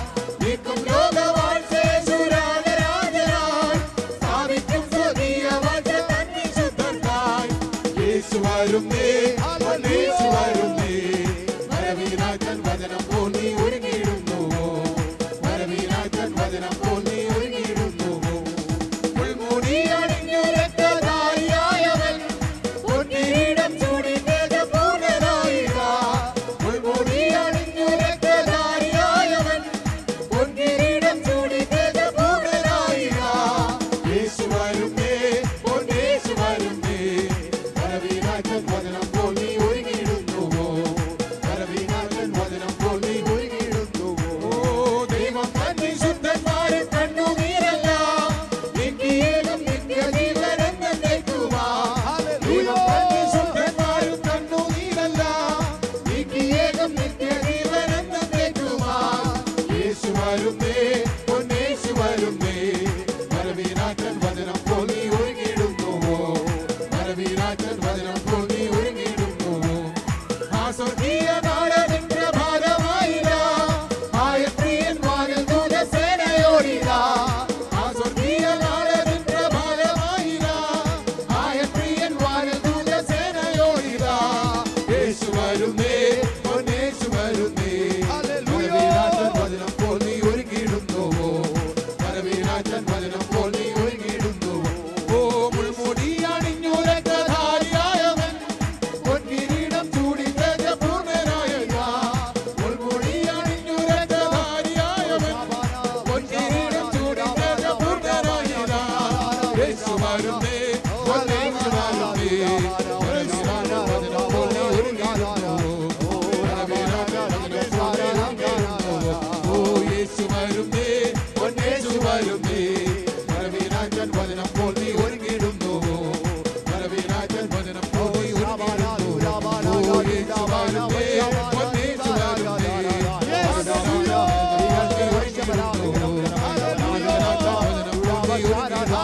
ഓ യേശു വരുന്നേ, പൊന്നേശു വരുന്നേ.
നമ്മുടെ കരങ്ങൾ ഉയർത്തി നല്ലൊരു സ്തോത്രം എന്ന് പറയാം.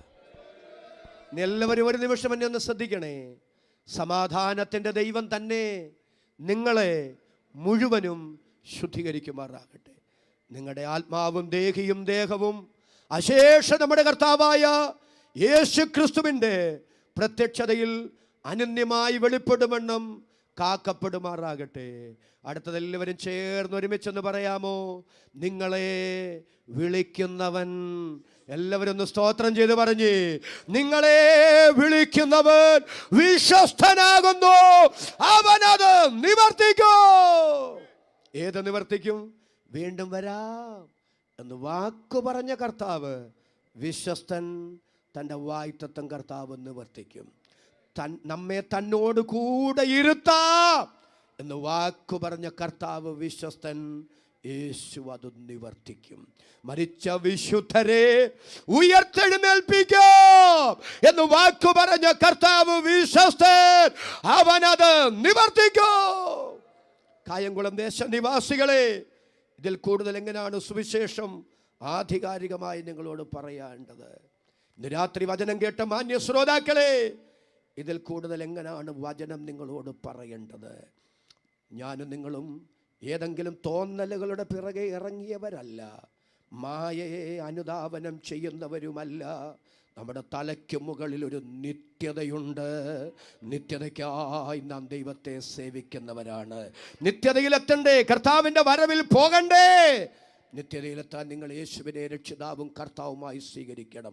വിശ്വാസ സ്നാനം ഒരു സത്യമാണ്, അത് നിങ്ങൾ അംഗീകരിക്കണം. പരിശുദ്ധാത്മാവിനെ പ്രാപിക്കണം. വേർപെട്ട് കർത്താവിനെ ആരാധിക്കണം. അപ്പോസ്തലിക ഉപദേശത്തിന് വിധേയപ്പെടണം. അപ്പം നുറുക്കി കൂട്ടായ്മ ആചരിച്ച് പ്രാർത്ഥനാ ജീവിതം നയിക്കണം. വേർപെട്ട് കർത്താവിനെ ആരാധിക്കണം. അപ്പോസ്തലിക വേദോപദേശ സത്യങ്ങളിലേക്ക് ഇന്ന് രാത്രി പരിശുദ്ധാത്മാവ് നിങ്ങളെ വിളിക്കുകയാണ്. കൃപയിലേക്ക് വന്ന ദൈവമക്കളോട് ഞാൻ വിളിച്ചു പറയുന്നു, മഹാദൈവവും നമ്മുടെ രക്ഷിതാവുമായ യേശുവിൻ്റെ തേജസ്സിൻ്റെ പ്രത്യക്ഷത കാത്തിരിക്കുന്ന നാം ഭക്തികേടും പ്രപഞ്ച മോഹങ്ങളും വർജിക്കണം. എന്നിട്ട് ലോകത്തിൽ സുബോധത്തോടും ഭക്തിയോടും നീതിയോടും കൂടെ ജീവിക്കണം. ഇന്ന് രാത്രി ഉപദേശവും ജീവിതവും ഒരുപോലെ സൂക്ഷിക്കുന്നവരെ ചേർക്കാൻ യേശു മടങ്ങി വരുന്നു. നമ്മുടെ കർത്താവ് വാഗ്ദത്തം നിവർത്തിക്കാൻ പോകുന്നു. ഇനി അല്പകാലം കഴിഞ്ഞിട്ട് വരുവാനുള്ളവൻ വരും, താമസിക്കുകയും ഇല്ല. ഇന്ന് രാത്രി നിത്യത എനിക്ക് വേണം, നിത്യത എനിക്ക് വേണം. നിത്യതയ്ക്കായി എന്നെ സമർപ്പിക്കുന്നു എന്ന് പറയാൻ ആഗ്രഹമുള്ളവരുടെ കരങ്ങൾ മുകളിലേക്കൊന്ന് ഉയർത്തിപ്പിടിക്കുക. ആ കരമുയർത്തിയവർ മുകളിലേക്ക് ഉയർത്തിപ്പിടിക്കൂ. കർത്താവ് ഇന്ന് രാത്രി നിങ്ങളെ കാണട്ടെ. ഈ കരമുയർത്തിയവരുടെ കൂട്ടത്തിൽ നമ്മുടെ എല്ലാവരുടെയും കരങ്ങൾ മുകളിലേക്ക് ഉയർത്തിപ്പിടിക്കുക. പരിശുദ്ധ ദൈവമേ, ഞങ്ങളുടെ സ്വർഗസ്ഥ പിതാവേ, ഞങ്ങൾ അങ്ങേക്ക് നന്ദി പറയും. ദൈവമേ, പരിമിതരായ ഞങ്ങൾക്ക് ഞങ്ങളുടെ മഹാദൈവത്തെ അതിൻ്റെ ആഴത്തിൽ മനസ്സിലാകില്ല. അങ്ങെത്ര വിശ്വസ്തനായ ദൈവമാണ്. അങ്ങയെപ്പോലൊരു ദൈവം ആരുള്ളൂ? അങ്ങെത്ര ഉന്നതനായ ദൈവം, അങ്ങെത്ര വിശ്വസ്തനായ ദൈവം. ദൈവമേ, അങ്ങയെ അറിയേണ്ടതുപോലെ അറിയാൻ അങ്ങയുടെ ആത്മാവിൻ്റെ സഹായം ഞങ്ങൾക്ക് വേണം. ഇന്ന് രാത്രി പരിശുദ്ധാത്മാവ് ഹൃദയങ്ങളുടെ അകത്ത് പ്രകാശനം കൊടുത്ത് ദൈവത്തെയും ദൈവവചനത്തിൻ്റെ സത്യത്തെയും തിരിച്ചറിഞ്ഞ് നിത്യതയ്ക്കായി ചിലർ ഇറങ്ങി വരുവാൻ കർത്താവേ കരുണ ചെയ്യണമേ. അങ്ങനെ നിങ്ങളുടെ ആത്മാവിൻ്റെ സഹായത്താൽ ഇന്ന് രാത്രി നിത്യതയ്ക്കായി കരമുയർത്തി ആരെങ്കിലും ഉണ്ടെങ്കിൽ ഞങ്ങൾ അവരെ ദൈവകൃപയിൽ കൈമാറുകയാണ്. കൃപയിലേക്ക് വന്ന ഞങ്ങൾ കർത്താവെ ഒരു ഊണിന് ജ്യേഷ്ഠാവകാശം വിറ്റുകളഞ്ഞ് യേശാവിനെ പോലെ അഭക്തരാകാതെ ഞങ്ങളുടെ ദൈവമേ, അങ്ങയുടെ വാഗ്ദത്തങ്ങൾ നിത്യത എന്ന യാഥാർത്ഥ്യം അതിൻ്റെ തനതായ നിലയിൽ ഉൾക്കൊണ്ടും അതിൻ്റെ മുഴുവൻ ഗൗരവത്തോടെ മനസ്സിലാക്കിയും അങ്ങയെ സേവിക്കാൻ നിത്യതയ്ക്കായി ജീവിക്കാൻ ഞങ്ങൾക്ക് കൃപ തരണമേ. രോഗികളെ സൗഖ്യമാക്കണമേ, ദുഃഖിതരെ ആശ്വസിപ്പിക്കണമേ, ബന്ധിതരെ സ്വതന്ത്രമാക്കണമേ. ഈ സെന്ററിനെ ദൈവം അനുഗ്രഹിക്കണമേ. അങ്ങയുടെ വിലയേറിയ ദാസന്മാർ, അവരുടെ കുടുംബങ്ങൾ, അങ്ങയുടെ ജനം, വിശേഷാൽ ബീമോനച്ചൻ പാസ്റ്റർ, അദ്ദേഹത്തിൻ്റെ ശുശ്രൂഷ, അദ്ദേഹത്തിൻ്റെ കുടുംബം, എല്ലാവരെയും കർത്താവിൻ നാമത്തിൽ അനുഗ്രഹിക്കുകയാണ്. പ്രാർത്ഥന കേട്ടതുകൊണ്ട് നന്ദി. യേശുവിൻ നാമത്തിൽ തന്നെ പിതാവേ, ആമേൻ. നമ്മുടെ കരമുയർത്തി 2 പ്രാവശ്യം ഹല്ലേലൂയ പറയാം.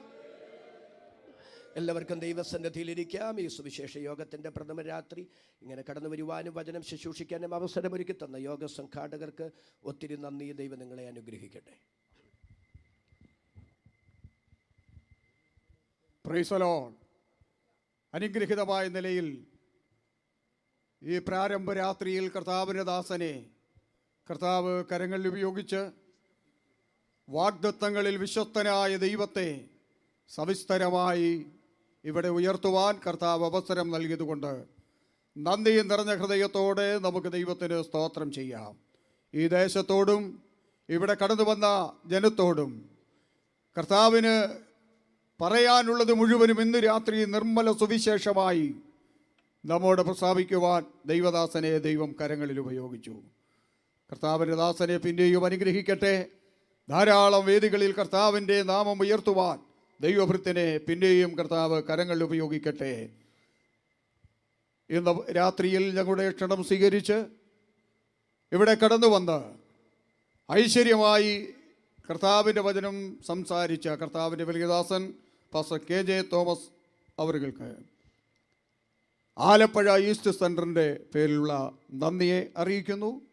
കർത്താവ് തൻ്റെ ദാസനെ പിന്നെയും ഉപയോഗിക്കട്ടെ. നാളത്തെ യോഗ വിവരം കൂടെ ഇപ്പോൾ അറിയിക്കുന്നു.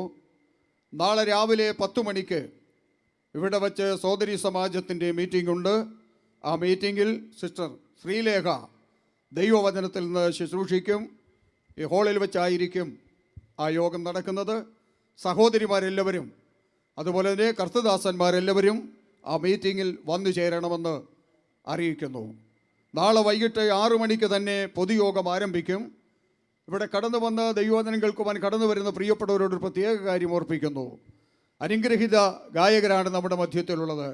അവർ 6 മണിക്ക് തന്നെ ഇവിടെ ഗാനശുശ്രൂഷ ആരംഭിക്കും. മനോഹരമായ ഗാനങ്ങൾ കേൾക്കുവാൻ താല്പര്യമുള്ള എല്ലാ പ്രിയപ്പെട്ടവരും 6 മണിയോടുകൂടെ തന്നെ ഇവിടെ ആഗതരാകണമെന്ന് ഓർപ്പിക്കുന്നു. കഴിഞ്ഞ ദിവസങ്ങളിലൊക്കെ നമ്മെ അനുഗ്രഹിച്ച് കഴിഞ്ഞ നാളുകളിൽ അനുഗ്രഹിച്ച ദൈവമാണ് നമ്മുടെ ദൈവമെന്നൊക്കെ നമ്മൾ പറയുമെങ്കിലും പിന്നെയും ദൈവിക ആലോചനകളും മനോഹരമായ ഗാനങ്ങളുമൊക്കെ കേൾക്കുവാൻ ഉത്സാഹത്തോടെ നമുക്ക് ഇവിടെ കടന്നു വരുവാൻ ഇടയാകട്ടെ. സഭകളിൽ നിന്ന് വാഹനം വിളിച്ച് കൊണ്ടുവരുവാൻ ആഗ്രഹിക്കുന്ന വിശ്വാസികൾ ആ സഭകൾ നേരത്തെ തന്നെ ആളുകളെ ഇവിടെ എത്തിക്കണം എന്ന് വിശേഷാൽ ഓർപ്പിക്കുന്നു. നാളെ വൈകിട്ട് 6 മണി മുതൽ പൊതുയോഗമുണ്ടായിരിക്കും. കേരള സ്റ്റേറ്റിൻ്റെ സെക്രട്ടറി ആയിരിക്കുന്ന പാസ്റ്റർ ഡാനിയൽ കൊന്നു നിൽക്കുന്നതിൽ നാളെ വൈകിട്ട് ദൈവത്തിൻ്റെ വചനത്തിൽ നിന്ന് ശുശ്രൂഷിക്കും. ഓക്കെ, സഹോദരിമാരും ശുശ്രൂഷകന്മാരും മാത്രമെന്നാണ് ഞാൻ പറഞ്ഞത്. സഹോദരന്മാർക്കും നാളെ സഹോദരിമാരുടെ ഉള്ള മീറ്റിങ്ങിൽ ഇവിടെ വന്ന് ആ ശുശ്രൂഷയിൽ സംബന്ധിക്കാം. അങ്ങനെയുള്ള സഹോദരന്മാരെയും കൂടെ ക്ഷണിക്കുന്നു. ഇപ്പോൾ നമുക്ക് ദൈവസന്നിധിയിൽ പ്രാർത്ഥിക്കാം. എല്ലാവരും കണ്ണുകൾ അടച്ചാട്ടെ. ഒരു നിമിഷം ദൈവസന്നിധിയെ നമ്മെ ഏൽപ്പിച്ചു കൊടുത്തുകൊണ്ട് തിരുവചനത്തെ നമുക്ക് പിന്നെയും ധ്യാനിച്ചുകൊണ്ട് നമുക്ക് ദൈവസന്നിധിയിലായിരിക്കാം. കർത്താവിൻ്റെ ദാസൻ പാസ്റ്റർ കുര്യൻ വർഗീസ് മുൻപോട്ട് കടന്നു വന്ന് പ്രാർത്ഥിച്ച് ആശീർവാദം പറയുന്നതായിരിക്കും. പരിശുദ്ധനായ പ്രിയപിതാവേ, ധന്യമായ നല്ല രാത്രിക്കായി സ്തോത്രം. IPC ആലപ്പുഴ ഈസ്റ്റ് സെൻറ്ററിൻ്റെ 49ാമത് സെൻട്രൽ കൺവെൻഷനോട് ബന്ധത്തിൽ കർത്താവെ വിവിധ ഇടങ്ങളിൽ നിന്ന്, വിവിധ ലോക്കൽ സഭകളിൽ നിന്ന്, പ്രദേശങ്ങളിൽ നിന്ന് അവിടുത്തെ ദാസന്മാരായ ഞങ്ങൾക്ക് ഏവർക്കും ഒരുമിച്ച് ഈ പന്തലിൻ്റെ തണൽ ദൈവസന്നിധിയിൽ കർത്താവെ തിരുവചനത്തിന് മുൻപിൽ ഇരിപ്പാൻ ഞങ്ങൾക്ക് തന്ന നല്ല അവസരത്തിനായി സ്തോത്രം. ചെറിയ ആരംഭങ്ങളെ തുച്ഛിരിക്കാത്ത ദൈവം ഇന്ന് രാത്രി കർത്താവെ എൻ്റെ വിലപ്പെട്ട അഭിഷക്തനെ ഞങ്ങളുടെ മധ്യേ നീ അയച്ച് ആധികാരികമായി ആത്മപൂർണനായി വളരെ വസ്തുനിഷ്ഠമായി തിരുവചനത്തിലെ ആഴങ്ങളിൽ കൂടെ ഈ ദേശത്തോട്, അടിയങ്ങളുടെ ജനത്തോട് മാറ്റമില്ലാത്ത അങ്ങയുടെ ദൂത വിളിച്ചറിയിപ്പാൻ നിവൃത്തിനെ അധികാരപ്പെടുത്തുകയും ഉപയോഗിക്കുകയും ചെയ്തതിനായി നന്ദിയോട് സ്തോത്രം. കേട്ട വചനമാർക്കും ശാബ്ദിക ഗാനമായി തീരാതെ അധികം ശ്രദ്ധയോട് കരുതി നല്ല ലന്ധത്തിലാണ് വിത്ത് പോലെ അത് 100 മേനി ഫലത്തിലേക്ക് വരുവാൻ ഇടയാക്കണമേ. കർത്താവെ, ഇവിടെ നടക്കുന്ന തുടർന്നുള്ള ദിവസങ്ങളിലെ ശുശ്രൂഷകളെയും പരിശുദ്ധാത്മാവ് നിയന്ത്രിക്കണമേ. മുൻപിലും പിൻപിലും ചുമതല വഹിക്കുന്ന വിലപ്പെട്ട അഭിഷിക്തന്മാർക്കായി സ്തോത്രം. കർത്താവെ, ഇപ്പോൾ നിന്റെ ജനം കടന്നു പോകുന്നു. നിന്റെ സാന്നിധ്യം കൂടെ ഇരിക്കണമേ. വരും ദിവസം വലിയ അനുഗ്രഹങ്ങളുടെ മധ്യ പകരണമേ. തിരുനാമത്തെ കൂടെ മഹത്വപ്പെടുത്തണമേ. പ്രാർത്ഥനയാനും കേട്ടുകൊണ്ട് സ്തോത്രം. യേശു ക്രിസ്തുവിന്റെ നിസ്തുല്യ നാമത്തിൽ തന്നെ ആമീൻ. പിതാവായ ദൈവത്തിൻ്റെ സ്നേഹവും പുത്രനായ യേശു ക്രിസ്തുവിന്റെ കൃപയും ആശ്വസിപ്പിക്കുകയും വഴി നടത്തുന്ന പരിശുദ്ധാത്മാവിൻ്റെ കൂട്ടായ്മയും കാവലും സഹവാസവും നമ്മോർത്ത് പ്രാർത്ഥിക്കപ്പെട്ട സമസ്ത വിഷയങ്ങളോടും തുടർന്ന് കൺവിഷനോടും ഇന്ന് രാത്രി ദൈവത്തിൻ്റെ വചനം ഐശ്വര്യമായി സൃഷ്ടിൻ്റെ ദാസനോടും കുടുംബത്തോടും ലോകമങ്ങും ചെറിയ എല്ലാ വിശുദ്ധന്മാരോടും കൂടെ ഇപ്പോഴെപ്പോഴും അവിടുത്തെ രണ്ടാമത്തെ എഴുന്നള്ളത്ത് വരെ ഉണ്ടാകുമാറാകട്ടെ. ആമീൻ. കർത്താവായ യേശു ക്രിസ്തു മുഖാന്തരം ഈ രാത്രി നമുക്ക് ജയം നൽകിയ ദൈവത്തിന് സ്തോത്രം ചെയ്യാം. ഹല്ലേലൂയ, ഹല്ലേലൂയ, ഹല്ലേലൂയ. ആമേൻ. കർത്താവായ യേശുവേ, വേഗം വരണമേ.